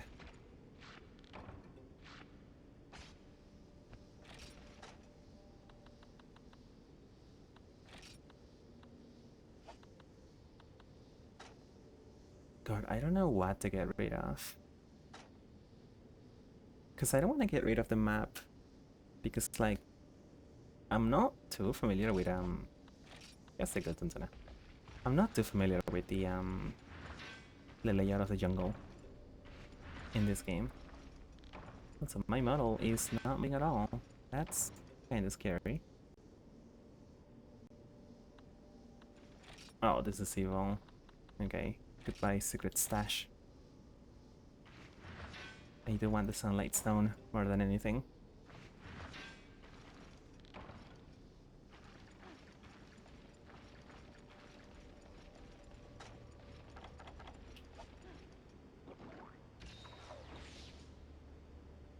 Bug carb. You know, I made the Eye of Prey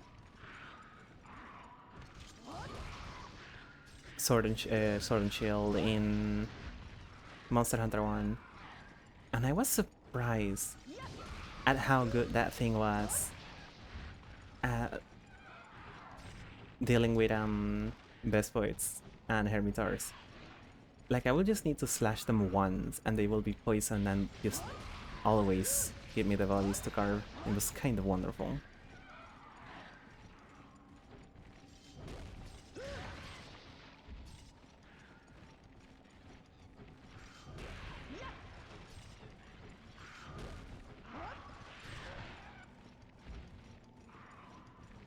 Poison's on a shield and dual blades are perfect for that. I see. I think Kutku is coming.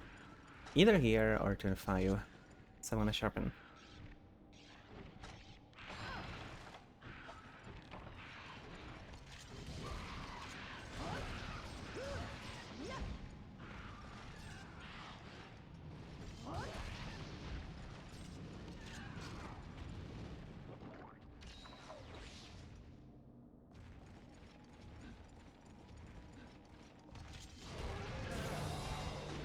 Unfortunate. I don't know why it decided to right away start spinning, but that's okay. Okay, you don't have the roll into one attack in this with longsword.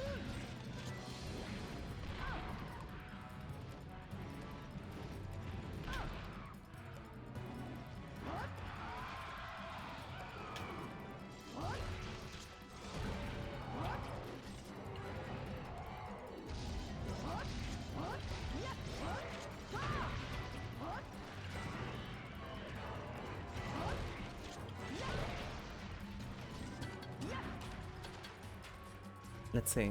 What are you doing? Nothing. Wonderful. Maybe this just kills it.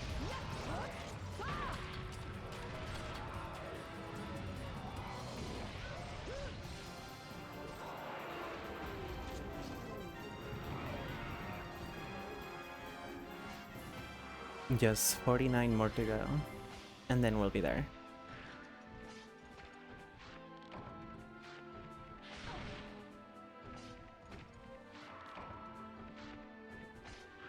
But yeah, I do think it's kind of cool that...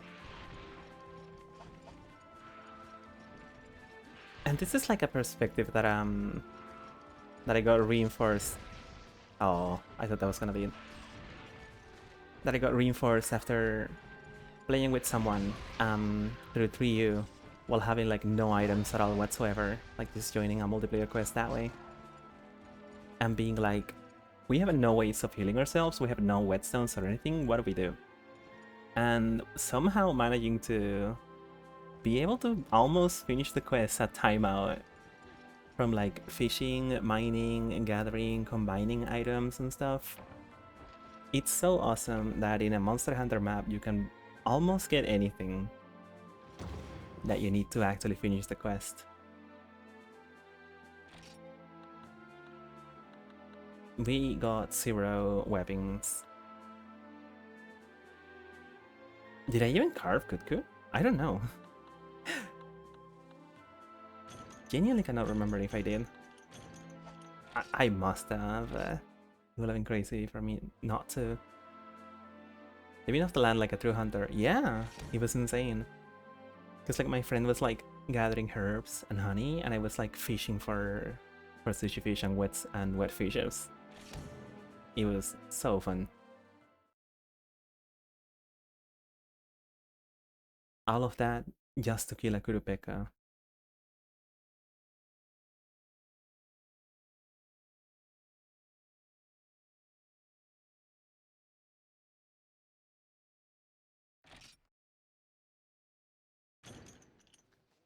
It's a really nice aspect of Monster Hunter that gets lost in a bit of a late game. Yeah.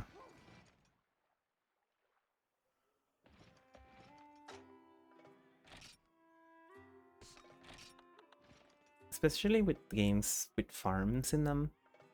But even in Monster Hunter 1, once you start getting money, you can kind of just buy everything that you need, and you don't need to really forage for items anymore. Which I guess is like a natural progression of your character. So not like a negative thing or anything whatsoever, but it's a shame that it gets lost in a way. I have 5 Kutku shells, so I did carve it. Wonderful. Let's see.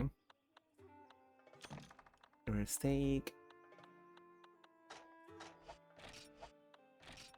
Remove items. Let's do this real quick so I can maybe do another quest during the day. That would be nice. 6 of this, and 6 of this.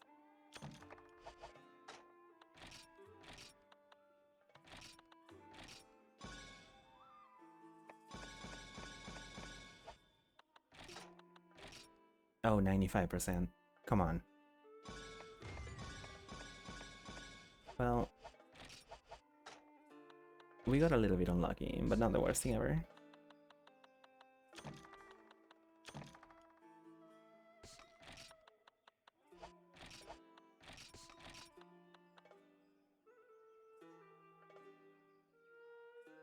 You go from blocking weeds and bashing wild hogs to killing god dragons that rule over the sky or something, yeah? Like, okay, Lao Shanlong is like arguably not a fight. You're just like hitting its toes, its face, and its belly for like half an hour, and then he just dies, or you just like time out. But the idea that you start off just like killing like little raptors, and then you fight basically what's like a fucking building size monster. It's so fucking cool. I'm going to take away the funny Bullfango mask, because I kinda miss my defense. And that's okay. This mask also, this helmet also looks really funny, so and it works out in the end.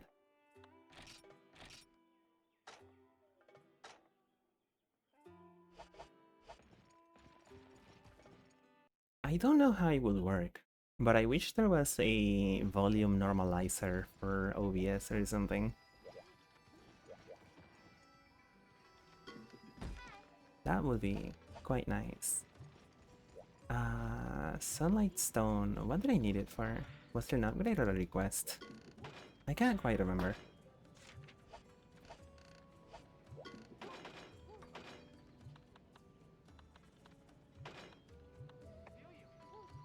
Okay, it was War Maze and the Cyclone as well. Gotta need a lot of it.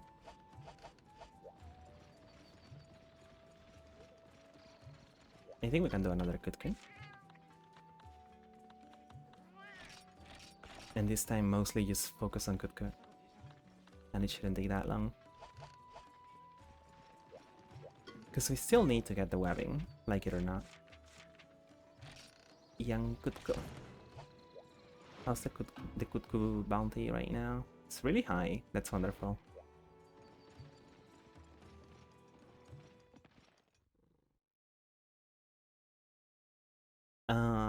Sun update. The sun is completely out over here.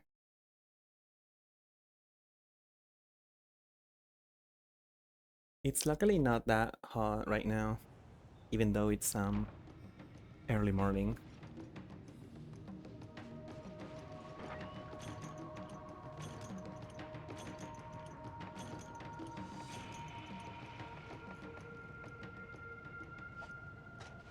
One of the nicest things about changing rooms, as opposed to where I was like a couple months ago, is that now the fucking morning sun doesn't hit me in the face whenever it comes out, and it's quite wonderful. Let's see, I think Kutku's spawned over here. Or like, by the time that we got out of here, he was already here, so I'm gonna assume it's gonna come here in any minute. So he's gonna take care of this guy. And get the herbs.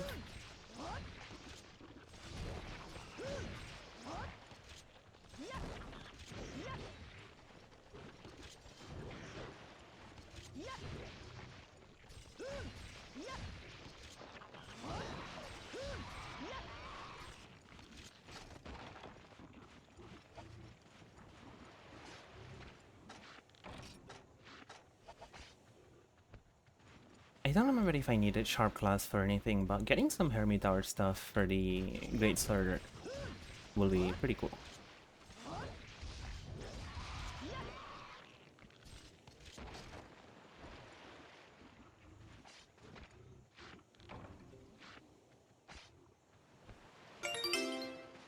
Thank you so much for the follow. This guys deal so much damage, I know. They're so evil with it.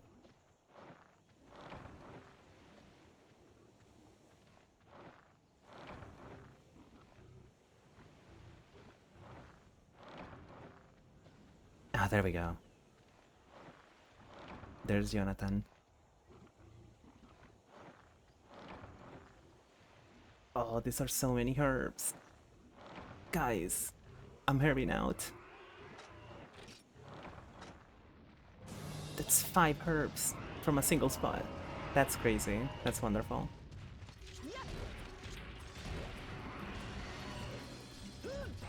Okay, so now we have attack up small. I wonder how much that'll affect the hunt.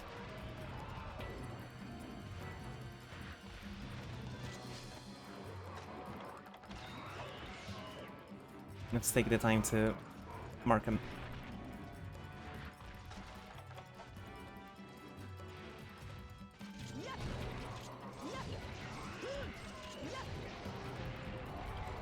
It's a bit of a shame that Fate Slash doesn't have any iframes. Like, I think it's fine that it doesn't have in concept, but I wish it like moved you a little bit further behind or something, because it doesn't feel that well for like a straight up like avoidance tool. It's really just like repositioning.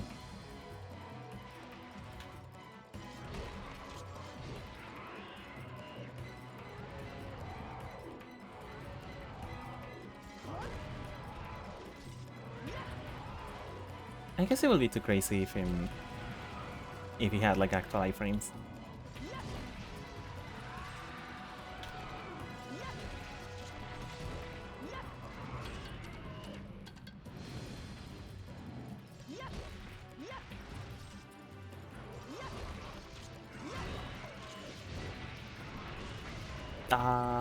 Unfortunate.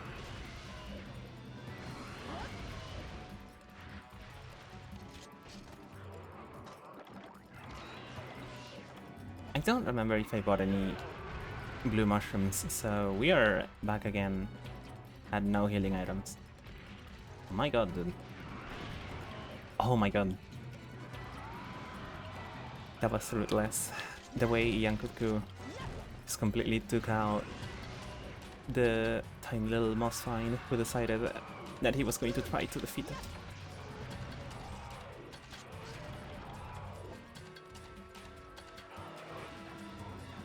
Let's see, can we lure in into doing something that takes a while for me to sharpen?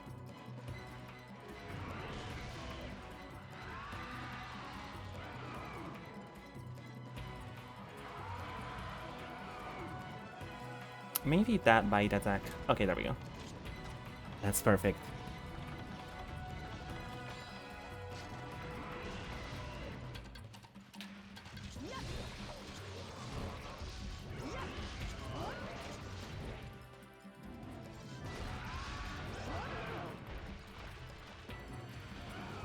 It does seem like Fate Slash is a little bit faster whenever you're doing Spirit Slash, which is pretty cool.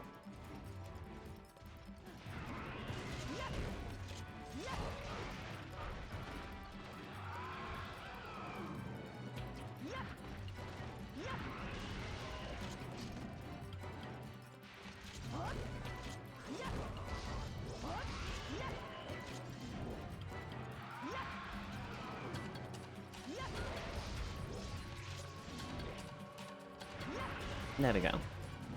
That's a lot of damage for a very fast come. Oh no. That's okay. We didn't die on the other quest. Now that I think about it. How much did that cost us?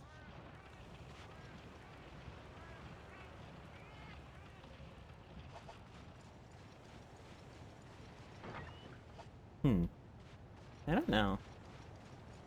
I don't know if that's the total or if it already counts the money like taken away from the cost reward.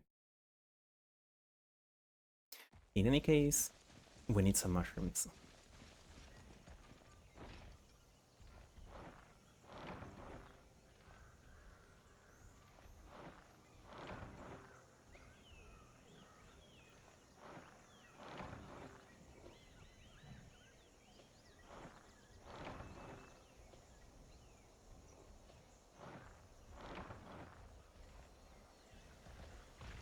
Yep, there we go.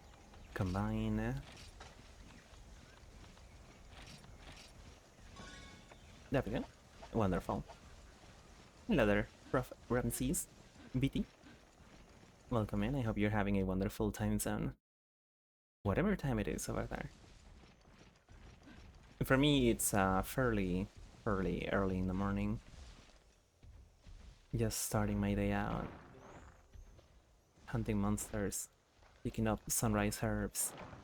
Honestly, I couldn't ask for a better combination of events.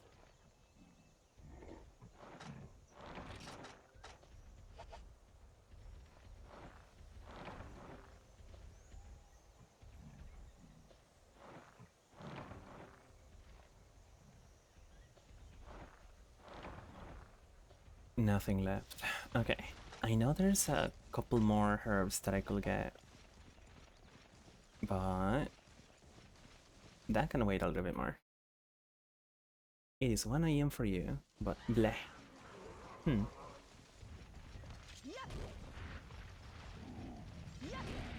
I guess the vibe of the stream can work for either way. That's kind of like my goal with it. If it's like really late for you, it will be kind of nice, and if it's really more early in the morning for you, it will also be kind of okay.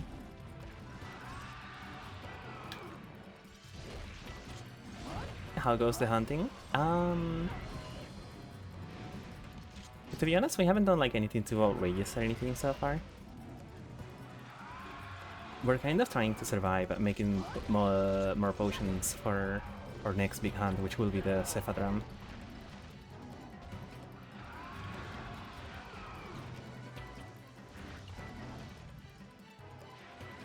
Because one thing about this game is that you can't really get healing items if it's not during a daytime quest, so I'm kind of taking the time to gather some herbs and prepping stuff up so we have a chance to kill the guy, that way to hunt later.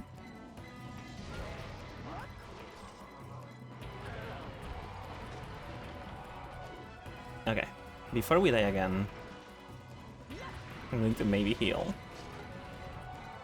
This should be safe, I think. Oh my goodness.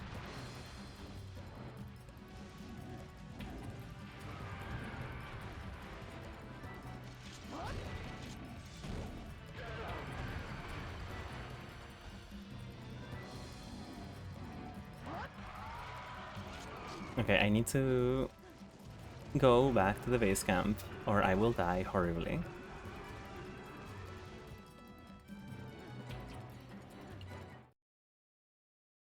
Ain't this game's painfully unforgiving to start? I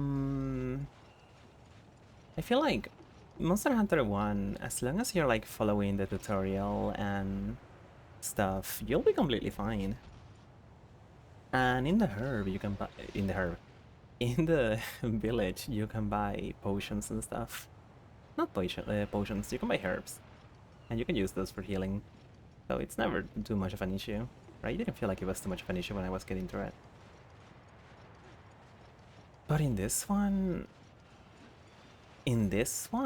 you can't buy healing items at all. You can only gather them during day quests. So if you're not preparing yourself, you may end up just not being able to finish any quests due to just not being able to heal the damage that you're taking any kind of way whatsoever.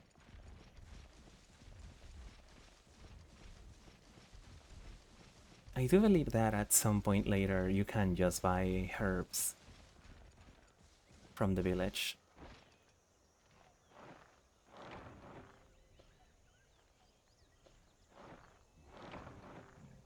I think I remember that from a video or something about this game specifically. But I do think it's something very cool about the Monster Hunter series, and this game specifically, is that you don't just like blaze through monster after monster. So it makes everything kind of feel more special. Okay, let's combine some of the I only got a single mushroom. My goodness, that is it's dire out here. You're familiar with games post Freedom Unite? Okay, so Monster Hunter 2 is kind of just Freedom Unite, but without like a lot of quality of life about it, and a lot more cool mechanics. Gameplay wise, it's basically the same. Oh, Kutku's drinking water. Cool. I never seen that before. The Freedom games, the portable series, as it's called in Japan, added a way for you to farm items without going into quests. And those help a lot. Those are like game changers. Since you don't have to forage for anything anymore. At least not the more you get into the game. But this is before that.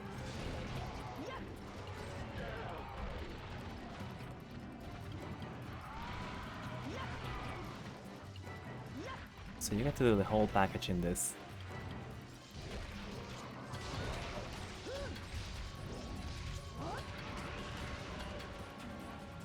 Oh, it's already limping. Cool. The paintball runoff.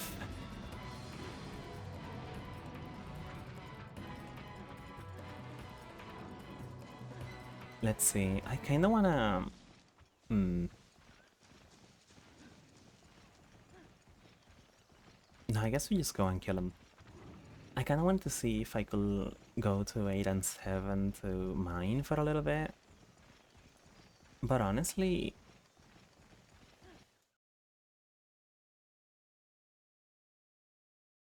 Kutku may move from 6 once I'm done there, and then I will have to chase it around everywhere, and that will take so long, so might as well just go and kill him.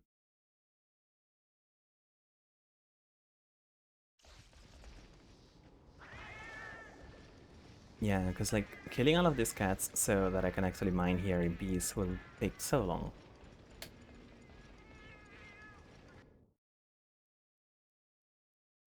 But we did get a bunch of herbs. So, you know, that's wonderful. At the end of the day, that's what matters.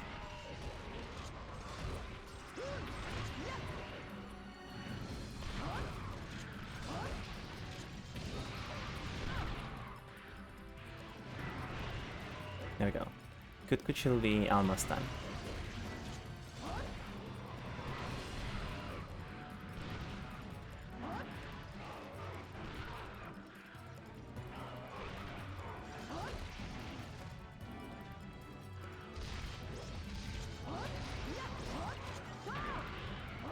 We missed the last hit, but that's okay. I do kind of like how meaty the sound is on the very last hit of this grid combo. It sounds like you're hitting like... I don't know. It sounds awesome.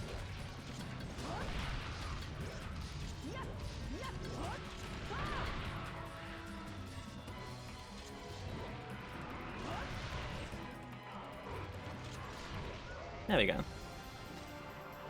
Wonderful.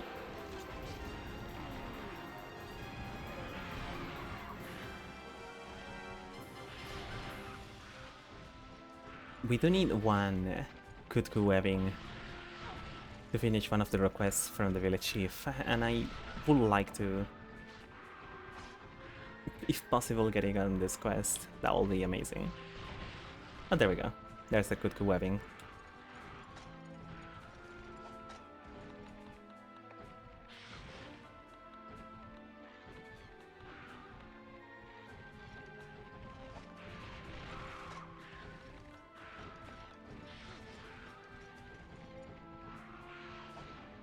It's really funny to me how you can access the chat in this game completely offline.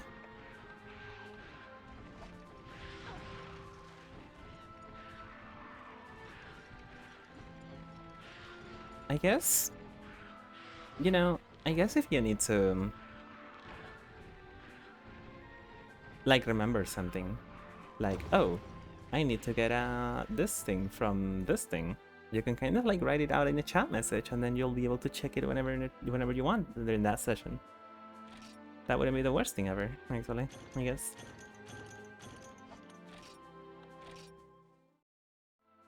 There we go.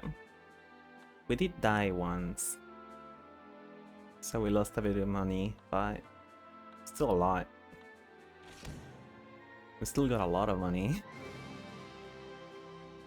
And that was a bigger Kutku as well.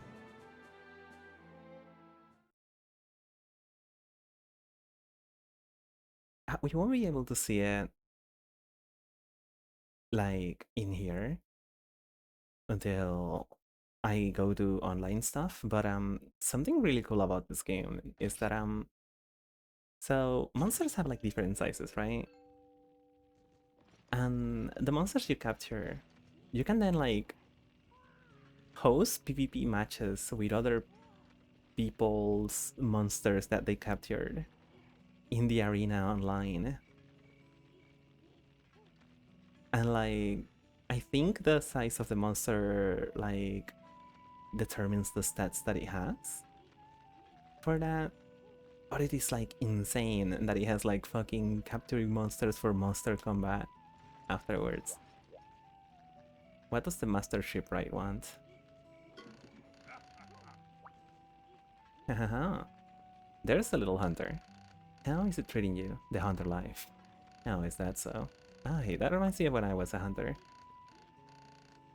Haha. Okay, little hunter. Those weapons of yours. There are two types, slashing and blunt. There's more to it though. Different parts of a monster are weaker to each hit attack. What attacks works and don't can be tough to spot. When you hit the thing, watch how the hit lands. If it's a big hit, you'll know. Learn little by little, and you'll be a big hunter in no time. Wonderful. Yeah, I think the little chat bubble message from the Jumbo Village Chief means that it's an urgent request for us to continue the story. Ah yes, Hunter, hello. It's the breeding season currently. But when the warm season comes around, it'll be too hot to travel to the desert. If you have some business there, you may want to take care of it before the season passes. Checking the fuel report at the tavern will show you what seasonal items you can find on a hunt. I'm quite proud of my work gathering those details. Can't find an item you're after? Well, just keep checking the fuel report at the tavern. It's bound to be in season eventually. Oh, you can leave the renovations to me.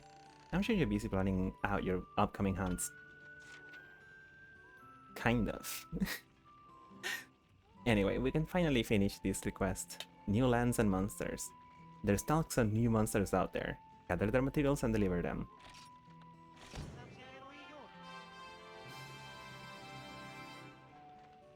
Wonderful. Oh, yeah, delivery. Thanks a lot. This will really help out the village. Okay, that wasn't that much money. I guess that's fine. What do they mean by the whatever thing at the tavern?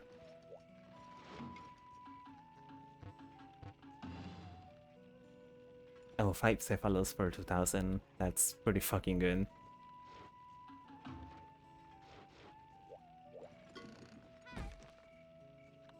Field report, local. Oh. Okay, so it does tell you what you can specially get on what you can especially get from the specific locale at the specific season. That's kind of cool. That's wonderful, actually.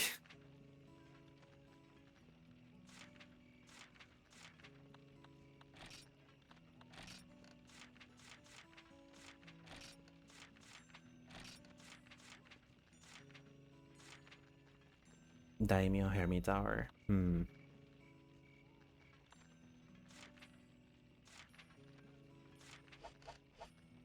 This may be the last night of breeding season, and then it's gonna be warm season, and I won't be able to go to the desert.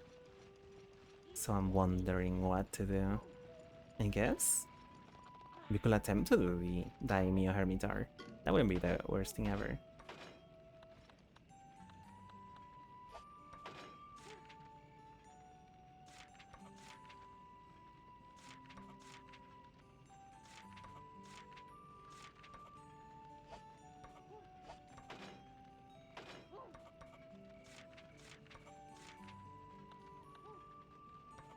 What do I need for this one? Oh, I need another webbing for it.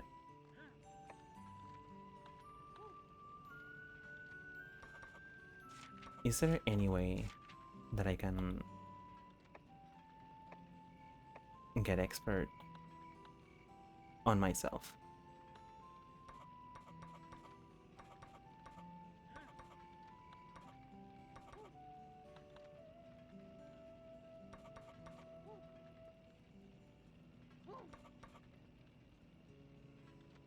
Gameplay. Extra stinky. That's a wonderful ability to have. That's wonderful. Okay, so it wouldn't give us enough to... Yeah, we will basically be almost very close to getting expert and attack. But then we'll have extra stinky. It's really scary.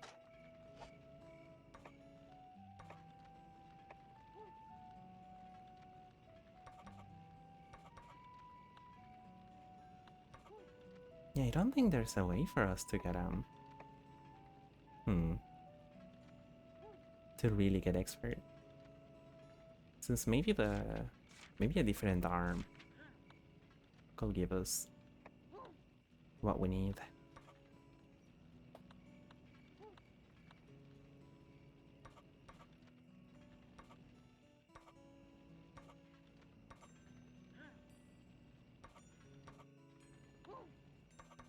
Okay, the Yempre ones do have an expert.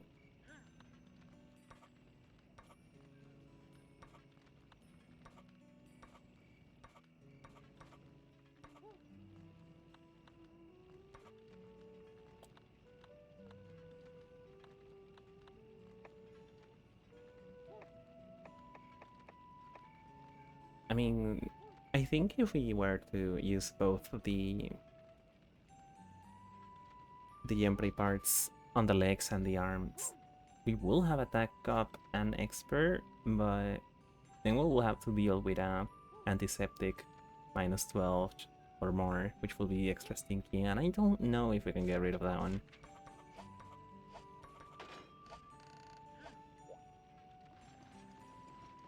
Extra stinky, I know.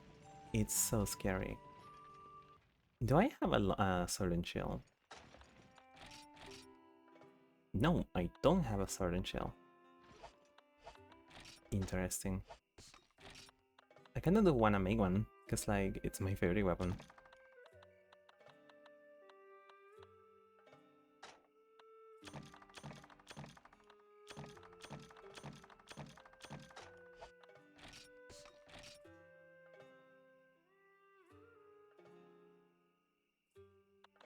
I'm thinking, what would be the best weapon to fight a Daimyo Hermitar? I guess the hammer. But we don't really have like a good hammer.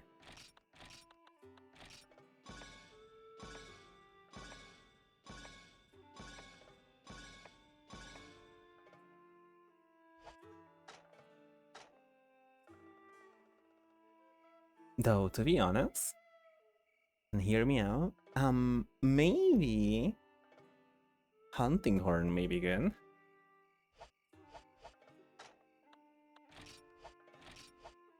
That sounds like it could be pretty good, maybe.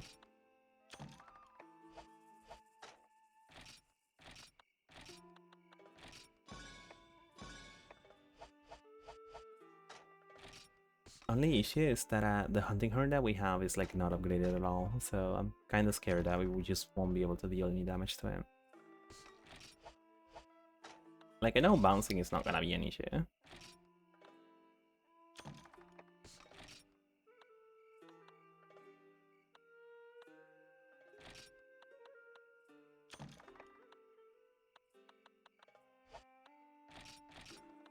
Because, like, I remember... God, that is no sharpness whatsoever. That's so scary. But it is a lot of damage.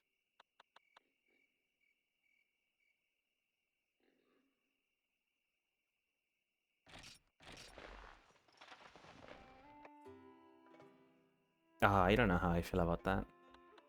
The sharpness is just a little bit too low.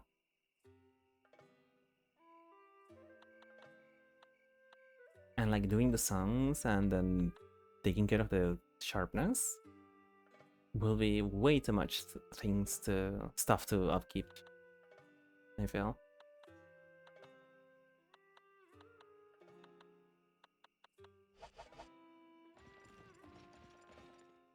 So maybe... I'm torn between the longsword, this great sword, and the hammer. Because I don't know about the... I don't know about the dual blades. Maybe hammer. Let's go hammer.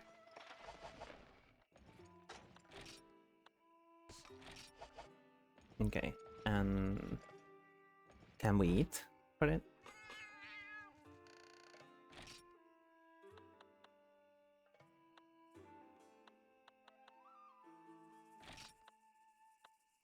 I guess onion and spicy grub jumbo pizza.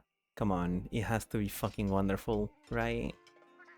It's a jumbo pizza.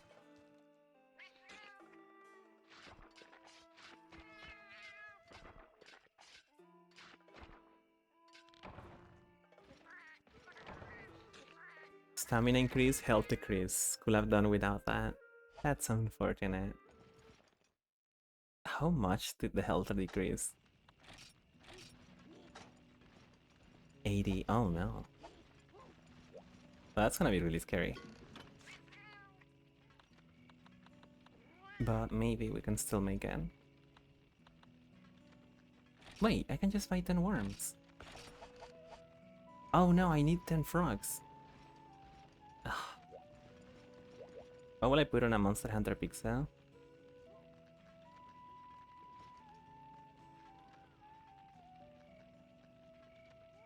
I feel like... I feel like people will find a way to make like the Gigis into a topping. Like, sure, they're poisonous, but... You know... You gotta leave a little.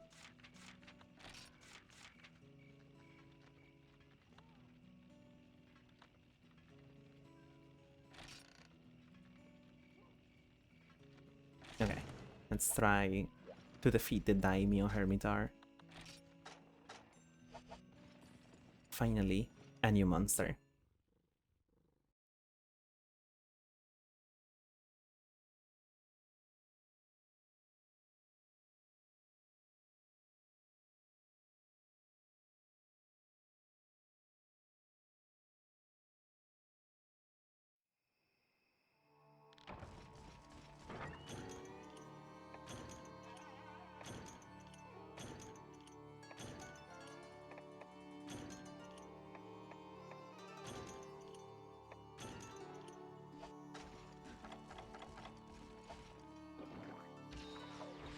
We have no health whatsoever, it's so scary.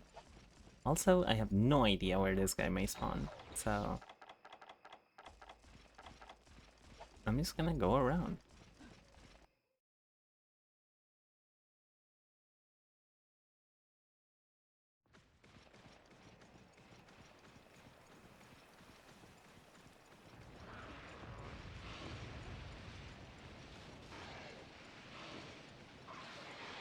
I know there's some quests that have cutscenes on Monster Hunter 1 and a lot of the other games on the village. But I don't think I've seen any quest that has cutscene yet in this one.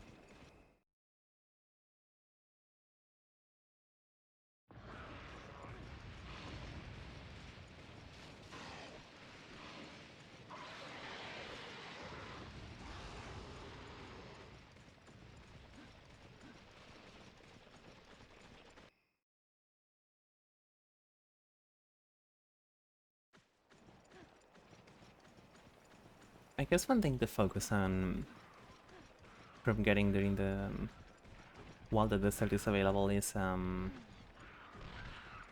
couple of might seeds. Because making demon drugs will be really fucking good. And they're not the worst thing to make. As long as you have like bitter bugs, you can make catalysts and stuff, so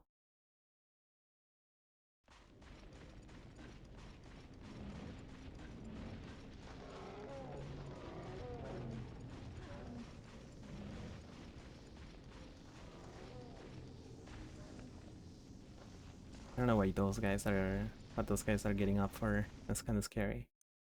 They were doing that insane dance.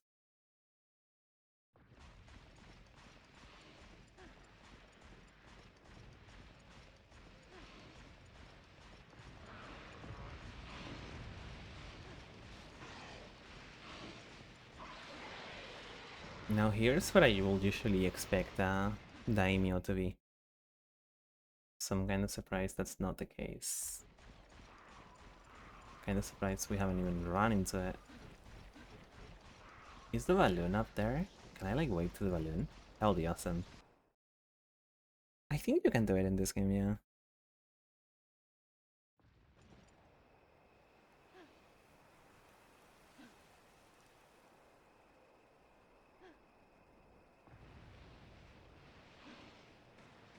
It's nowhere to be found.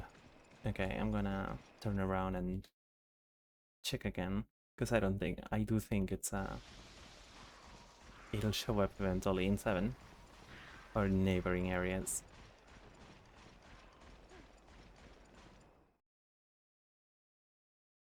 God, it was so crazy. Seeing, whenever we were... When we were hunting, not Cephadrum, Gendrum. And seeing that it does like a lap around the entire area. Like the entire fucking map. I had no idea. And I wonder if that is exclusive to this game.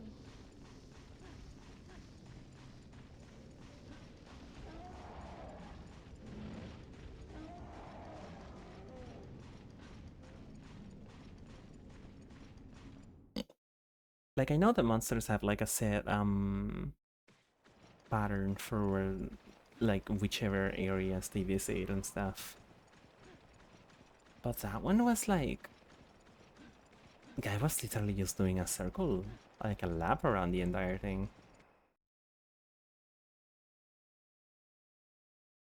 Not even like stopping. Oh, there we go, there's a cutscene.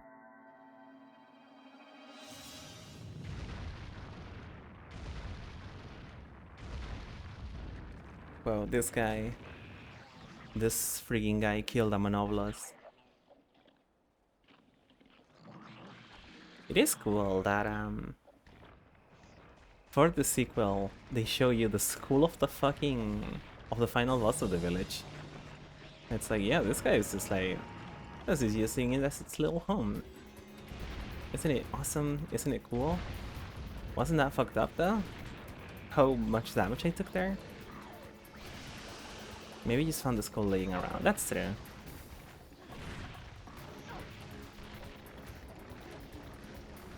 Okay, this is not being too pretty due to these small guys.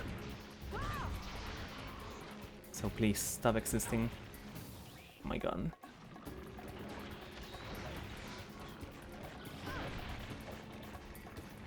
It's so evil that the Hermitars can like stun you.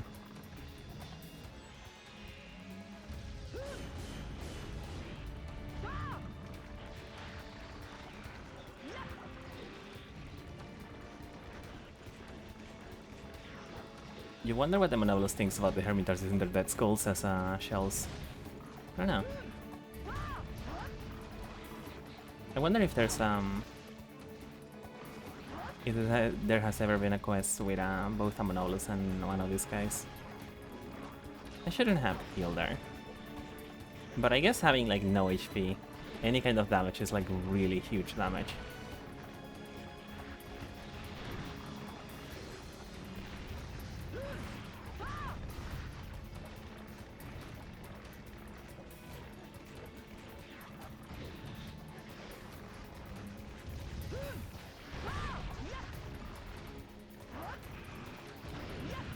If we play really well,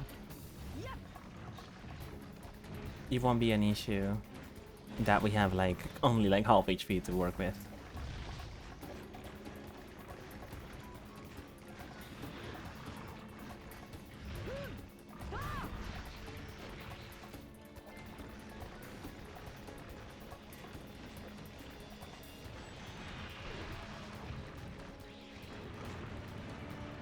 Okay, this attack was kinda scary, because it kind of just like... I think I'm dead? No. Okay. So it's 3. It's not like 5 like on the newer games.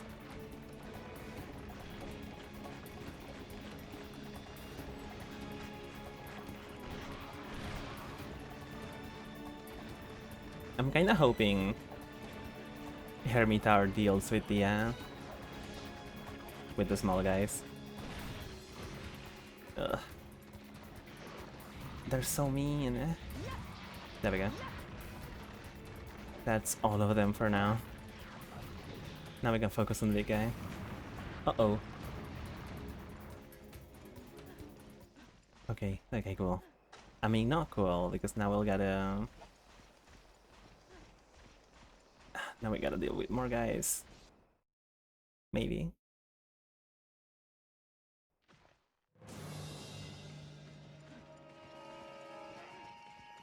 No, there's 5, 6 jump rays here.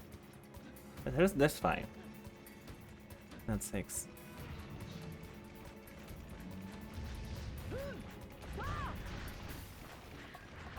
Where are you going? There we go. Guy overshot by a little bit.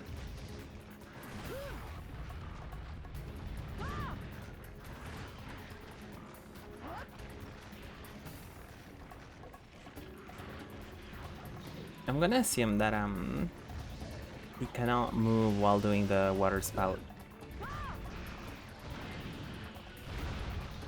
If that's the case, this guy shouldn't be too much of a problem.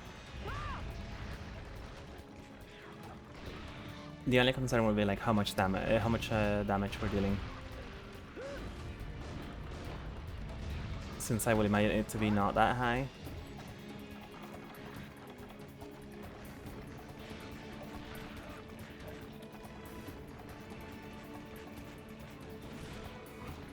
This is very unsafe. Ah, just by walking.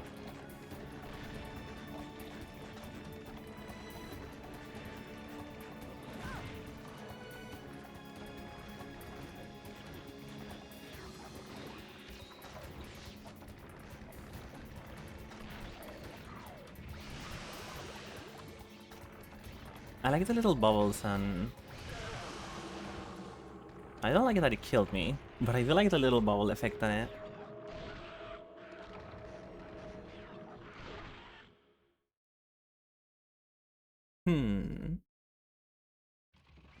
Okay, at least we can go back to the area very quickly, so that's not really a concern. And now we have normal health again.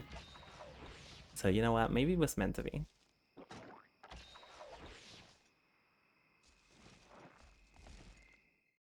There we go, we took the super shortcut. That's wonderful.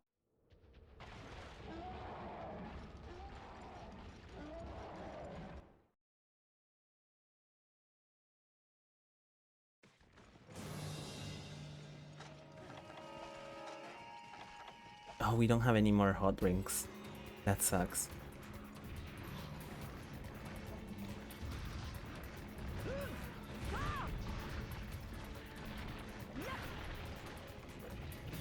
That's okay, we just gotta kill it before our stamina completely tanks as hammer, which kinda really sucks.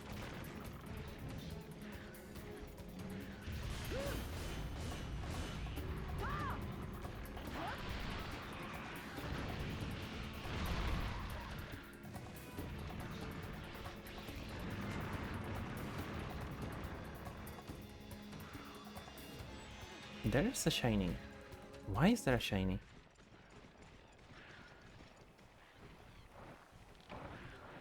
Whoa. Crab Pearl. Wonderful.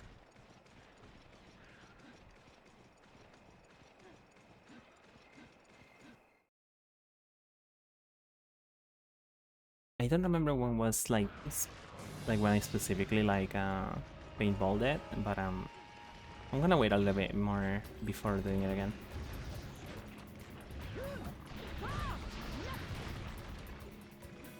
He only seems to move to the neighboring area anyway, so... Gonna be the worst thing ever. It's enraged now, though. That's scary. That's really scary.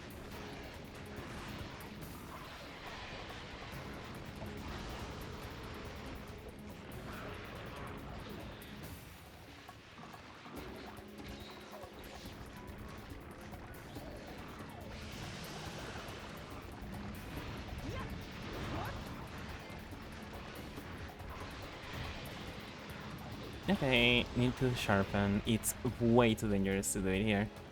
Maybe. Maybe we can do it right now.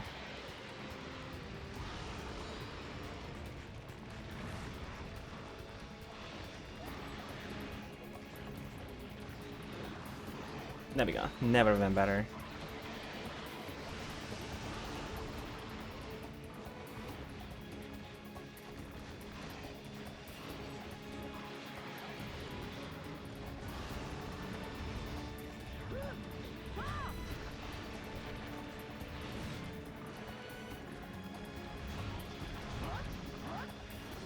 Oh, can we get a KO?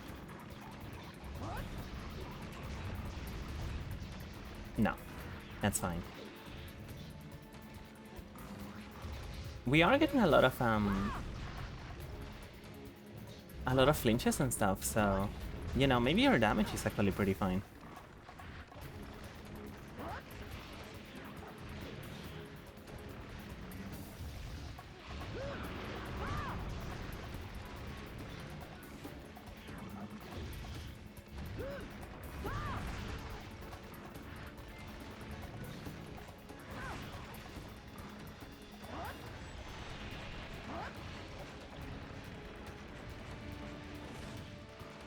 Let's see. I really need to heal.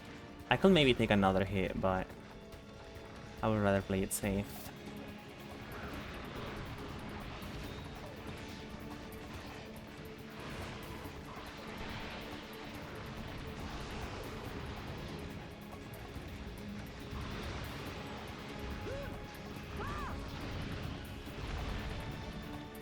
Luckily, they die from like a single super pound, so I don't gotta worry too much about that. The little Hermitars. And now I should be paintballing it.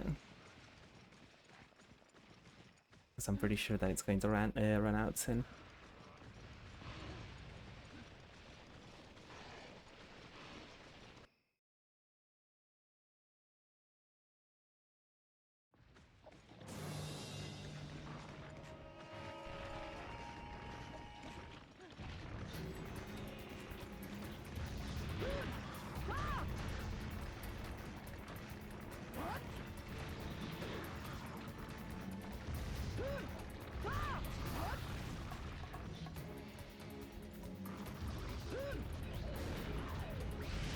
No, that sucks.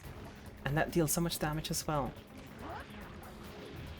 Okay, it's not angry anymore. We still do need to heal. It does feel like I'm in the fucking... so close to getting a stun on this guy.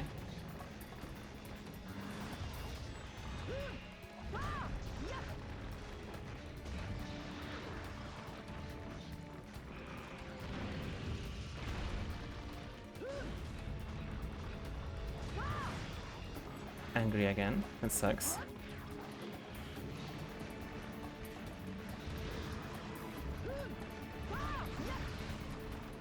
Wonderful.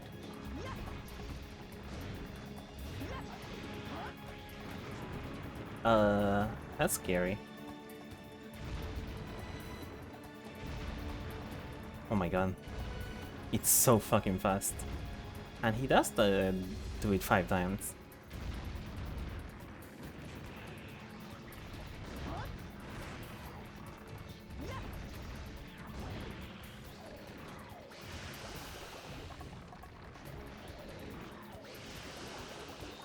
Thank you so much for not moving while doing that. I will be dead already.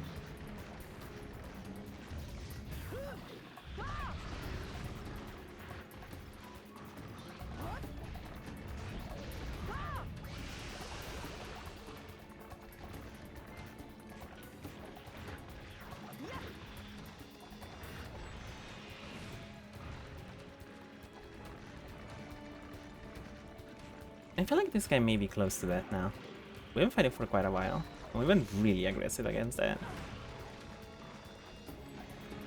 There's no way that he's healthy and well. Oh, if we get a stun right now, I will be so happy. Okay, right now will kinda suck, because we don't have sharpness, but...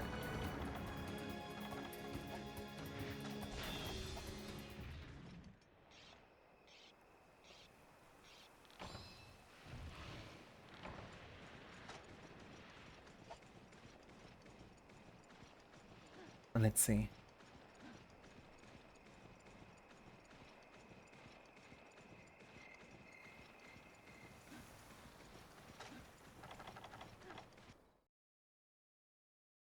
I did burn through so many mega potions though. It feels so bad. Come on, that's a lot of damage.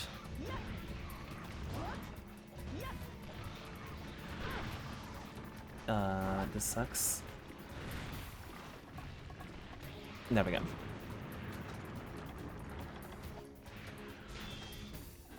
That didn't work. Why is he not doing anything? Where is this guy? Oh, there we go. That was so weird. He took forever to come out. And then he did nothing.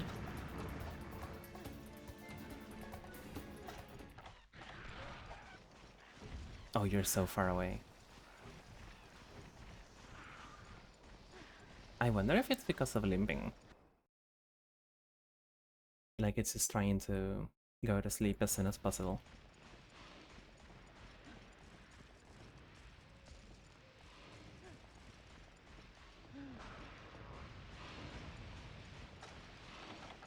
My stamina is so low, and I have nothing to make me off right now. I guess there are Apsaros in the neighboring area, but those guys are scary. With the amount of healing items that I have, I don't think I could take care of them too well. But that was like a single one. But I also don't want this guy to fall asleep.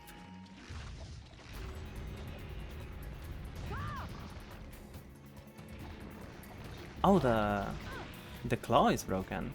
I just noticed that.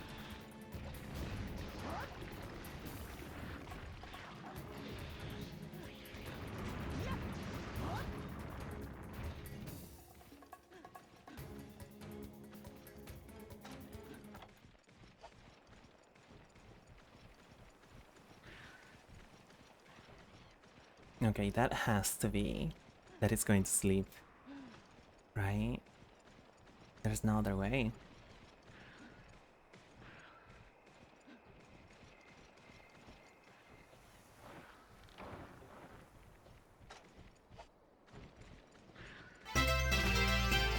Whoa! Monkey, hello. Hi. Welcome in, everyone. Sorry, I got really nervous and I wasn't even moving anymore. There we go. What were you streaming, actually? I don't think I know. We are currently fighting Crab, and I'm pretty sure that this Crab is almost done. But it's kind of scary.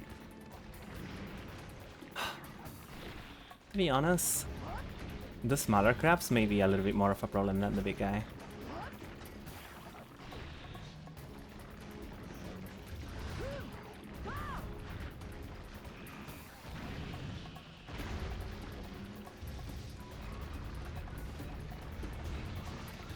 Oh, there we go. Wonderful.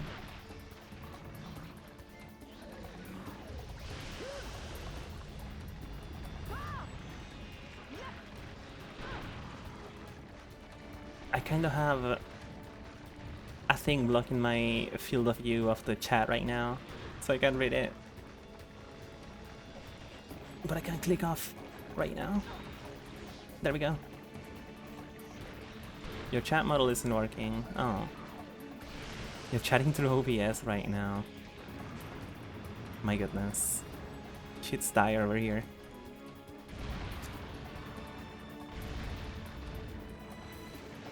That was dire. That was so dire.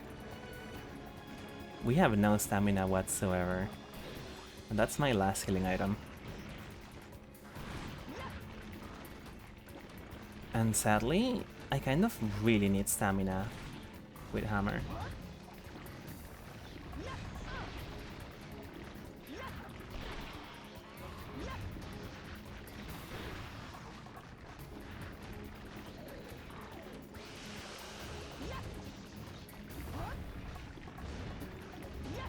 Oh, that's so good. I'm so glad that's done with. My goodness.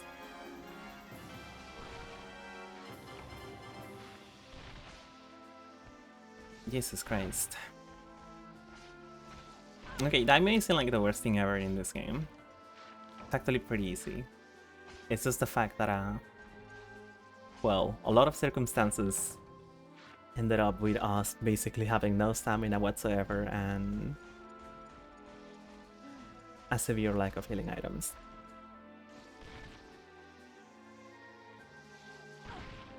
Yep. There we go. What were you playing though? Before your chat module went bad.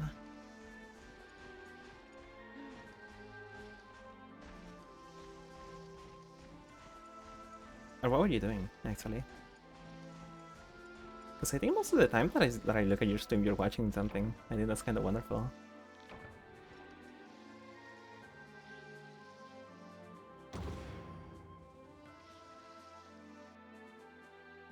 Smaller monster seems like a bigger niche in this game for some reason. Yeah, it's kind of crazy how such like a not issue like most swines are in the first game, because you mostly see them in like one map where like no monster ever goes there. But like in this one, actually having them in like maps that like areas that like monsters actually show up, they're like basically like proto bullfangos. And then these fucking crabs are insane and I just don't like them at all. I got a giant bone, that's kind of wonderful. I kinda needed one of those for the hunting horn. Congas are mean, but I don't think they're that bad. That being said, I'm not looking forward to seeing Blancos. Those guys sound extremely scary. That's a lot of money. That's wonderful. Just random stuff. Neo-organic bioform, zombie revenge, dynamite cup. I see. One-horned shield daimyo and daimyo ecology. Whoa. I wonder what the daimyo ecology one is like. Because that has to be like the CG one, right?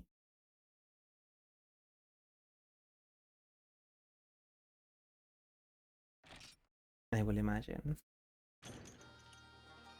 Now we're in warm season, so we cannot go to the desert again. Let's see if the Jumbo Chief has something to say. Yeah, I was just looking for you. For all the work that you've done, I wanted to say thank you. From hunts to deliveries, it all means so much. Thanks for the honey, dude. He just runs off. What a wonderful guy.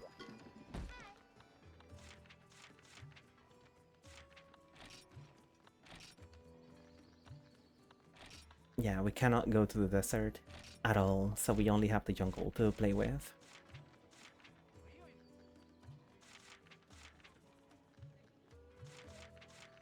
I guess we'll have to wait until the cold season to be able to hunt the Cephadrum, which realistically, that's the only guy that we haven't hunted yet from the ones that we have available.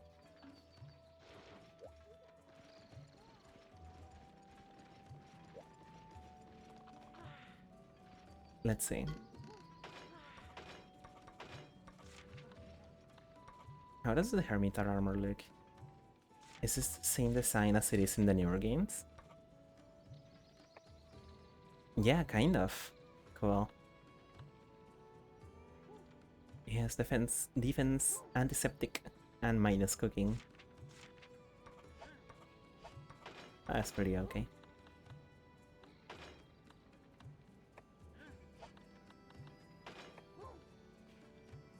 Yeah, we need 2 more giant bones and then blue mushrooms, which is extremely easy to get. And then we'll be able to make our hunting horn pretty fucking good, I will say.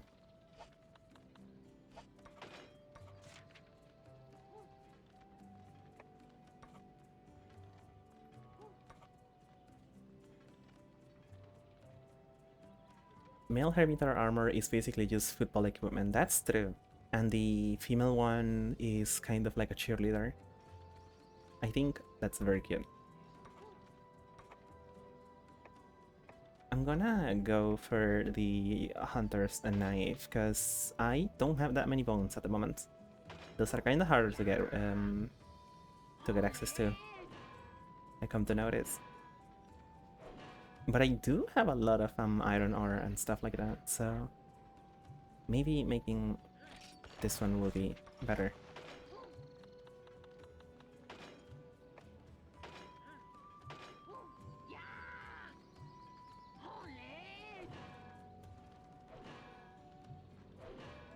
What a wonderful little woman. Little in stature, huge in prowess.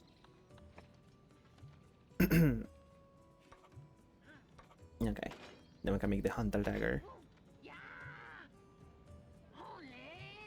Which I think this one can turn into the Master Bang.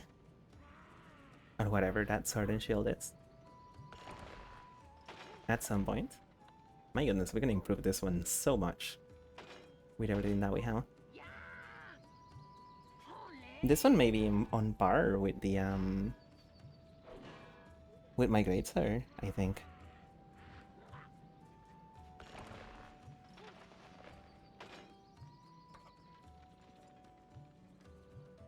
On the Rise, Hermitar armor has inverted colors. White with red stripes. Oh, the sharpness on this thing is crazy. Crazy fucking long. That's incredibly reasonable to get.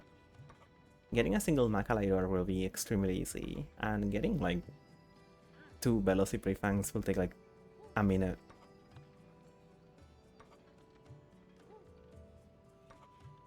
But I don't know what the Serpent Bite turns into. So I guess I will go more for the Assassin's Dagger, since we already invested a lot of ores and stuff into it.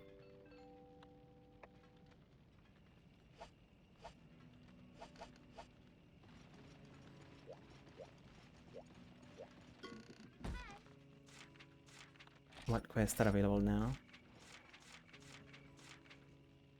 Kinda the same.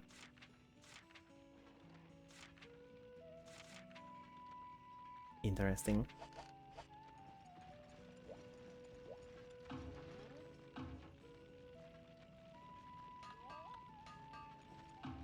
Come arm wrestle. My friends, 'tis the season for arm wrestling. Let's match muscle against muscle, and sweat against sweat. Talk to me at the tavern and I'll take you on anytime, especially you little hunter. I await your challenge. That's wonderful. A hunter has arrived. Dear Jumbo Village residents, we have a new resident. A hunter has arrived at the village. They live at the green-roofed house, which was previously vacant. Let's give them a warm welcome and I'll become the best of friends. Wonderful. Route to the desert. Dear Jumbo Village residents, the village chief has sourced information on the new hunting ground, the desert. A barren land, the temperatures change wildly. Impossible to visit during the warm season. Wow.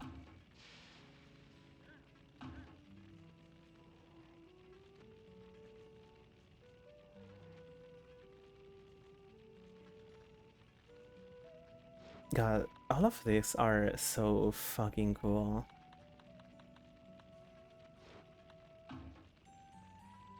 This really, like, this little bulletin board adds so much to the village in this. Pretty cool.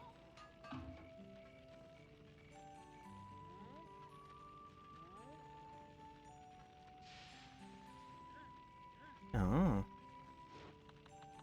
interesting. The bounty board. Here's a great suggestion for all villagers leaders. Why not install a bounty board in your village? Place it where people gather, like a tavern, and let everyone see see the value of monsters at a glance. Let's not forget its charming round design too. Wow. Hunting and prices. It's simply supply and demand. The more a monster is hunted, the lower its value drops. In small villages, with only a handful of hunters, even one hunt can impact a monster's value. Of course, you won't make any money if you only hunt the monsters you're confident in fighting. See, I wonder if this is additive in a way. Like, what if... what if, hypothetically, we were to hunt a monster 50 times? How low can we make it be? A sleepy life. Mankind will be nothing without sleep. I don't recall who first said it, but it's true. If you don't feel well, or can't find the quest that you're after, just get some sleep. Obviously, if you're sleeping for a long time, it's a good idea to pay some expenses in advance. Wow. World building in Monster Hunter? Yeah. I wish this game would have received an official translation, because I do wonder if I do wonder how accurate the translation for this is. But yeah. They went fucking... That being said, they went far and beyond to make this one, so I'm happy regardless with what we have. It's kind of like a Mother 3 situation where like the translation available is like so fucking good that kind of arguably makes an official one not necessary in the slightest. Red blue speech signs. What a wondrous painting. It expresses a person's wishes without them needing to open their mouths. In the painting, red icons represent strong desires that are critical for moving forward, while blue icons represent ordinary wishes. If only it were so easy to understand how people felt in real life. Whoa. Quest etiquette. As a hunter, sometimes other hunters may ask for help with a quest. Of course, accepting a request is up to you, but if you need to hunt the same monster, why not help out a colleague? Helping others builds strong bonds and creates lasting friendships. That's wonderful.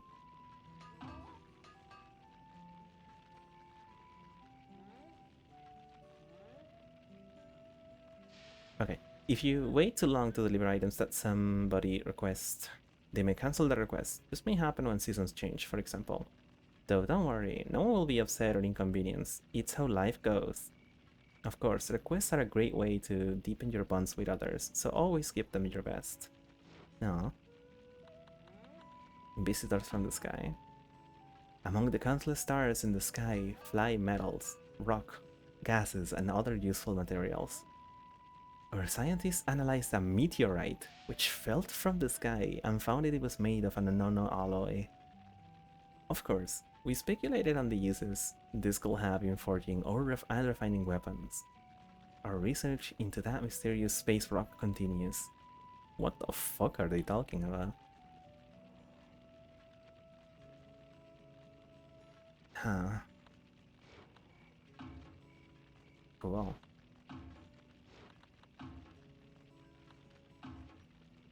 Seasonal items. In the East, there's a custom of reading and writing poetry the passing seasons. One should aim to incorporate kigo or seasonal words that reflect the time of the year. Some examples include honey, kigo for the warm season. It signifies love.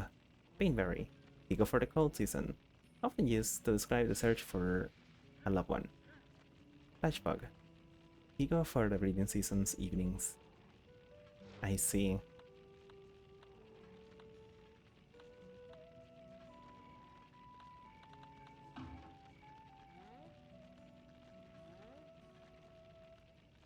This next issue is a must-read for all insect lovers. Why do pests appear in large numbers during the warm seasons? Why are insects so large during the warm season? What's with the hornet are creeping around at night? Like the experience of both a veteran hunter and mountain Sherpa unveil the mysteries. Warm season. It's literally warm season. It's always warm season over here. Let's see, do I have anyone with like a red speech bubble? I don't think so.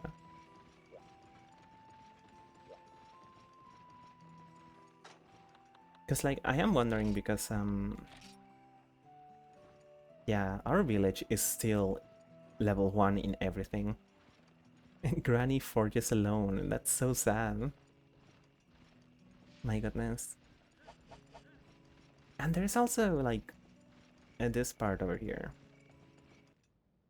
which I have no idea what we even do with this.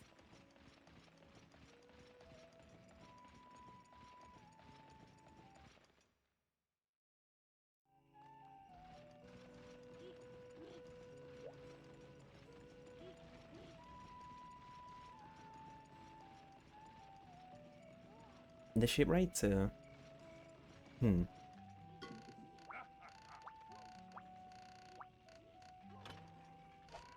Let's see. I do wanna do arm wrestling.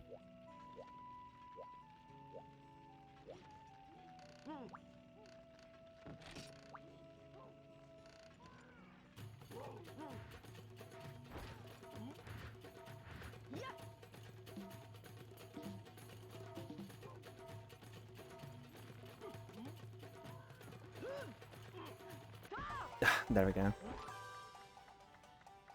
You gotta mash so fucking quickly to win, it's crazy.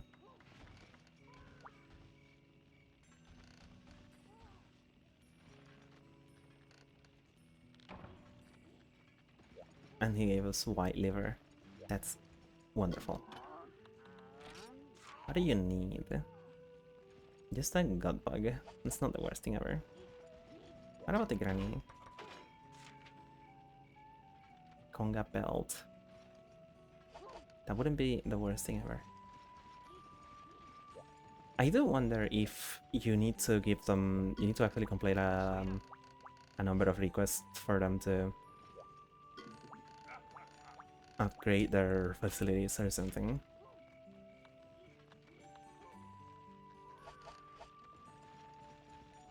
Also, I'm glad that that emote got accepted just now.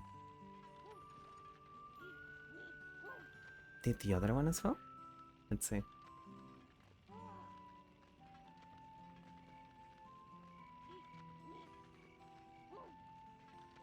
Oh yeah, cool. That's wonderful.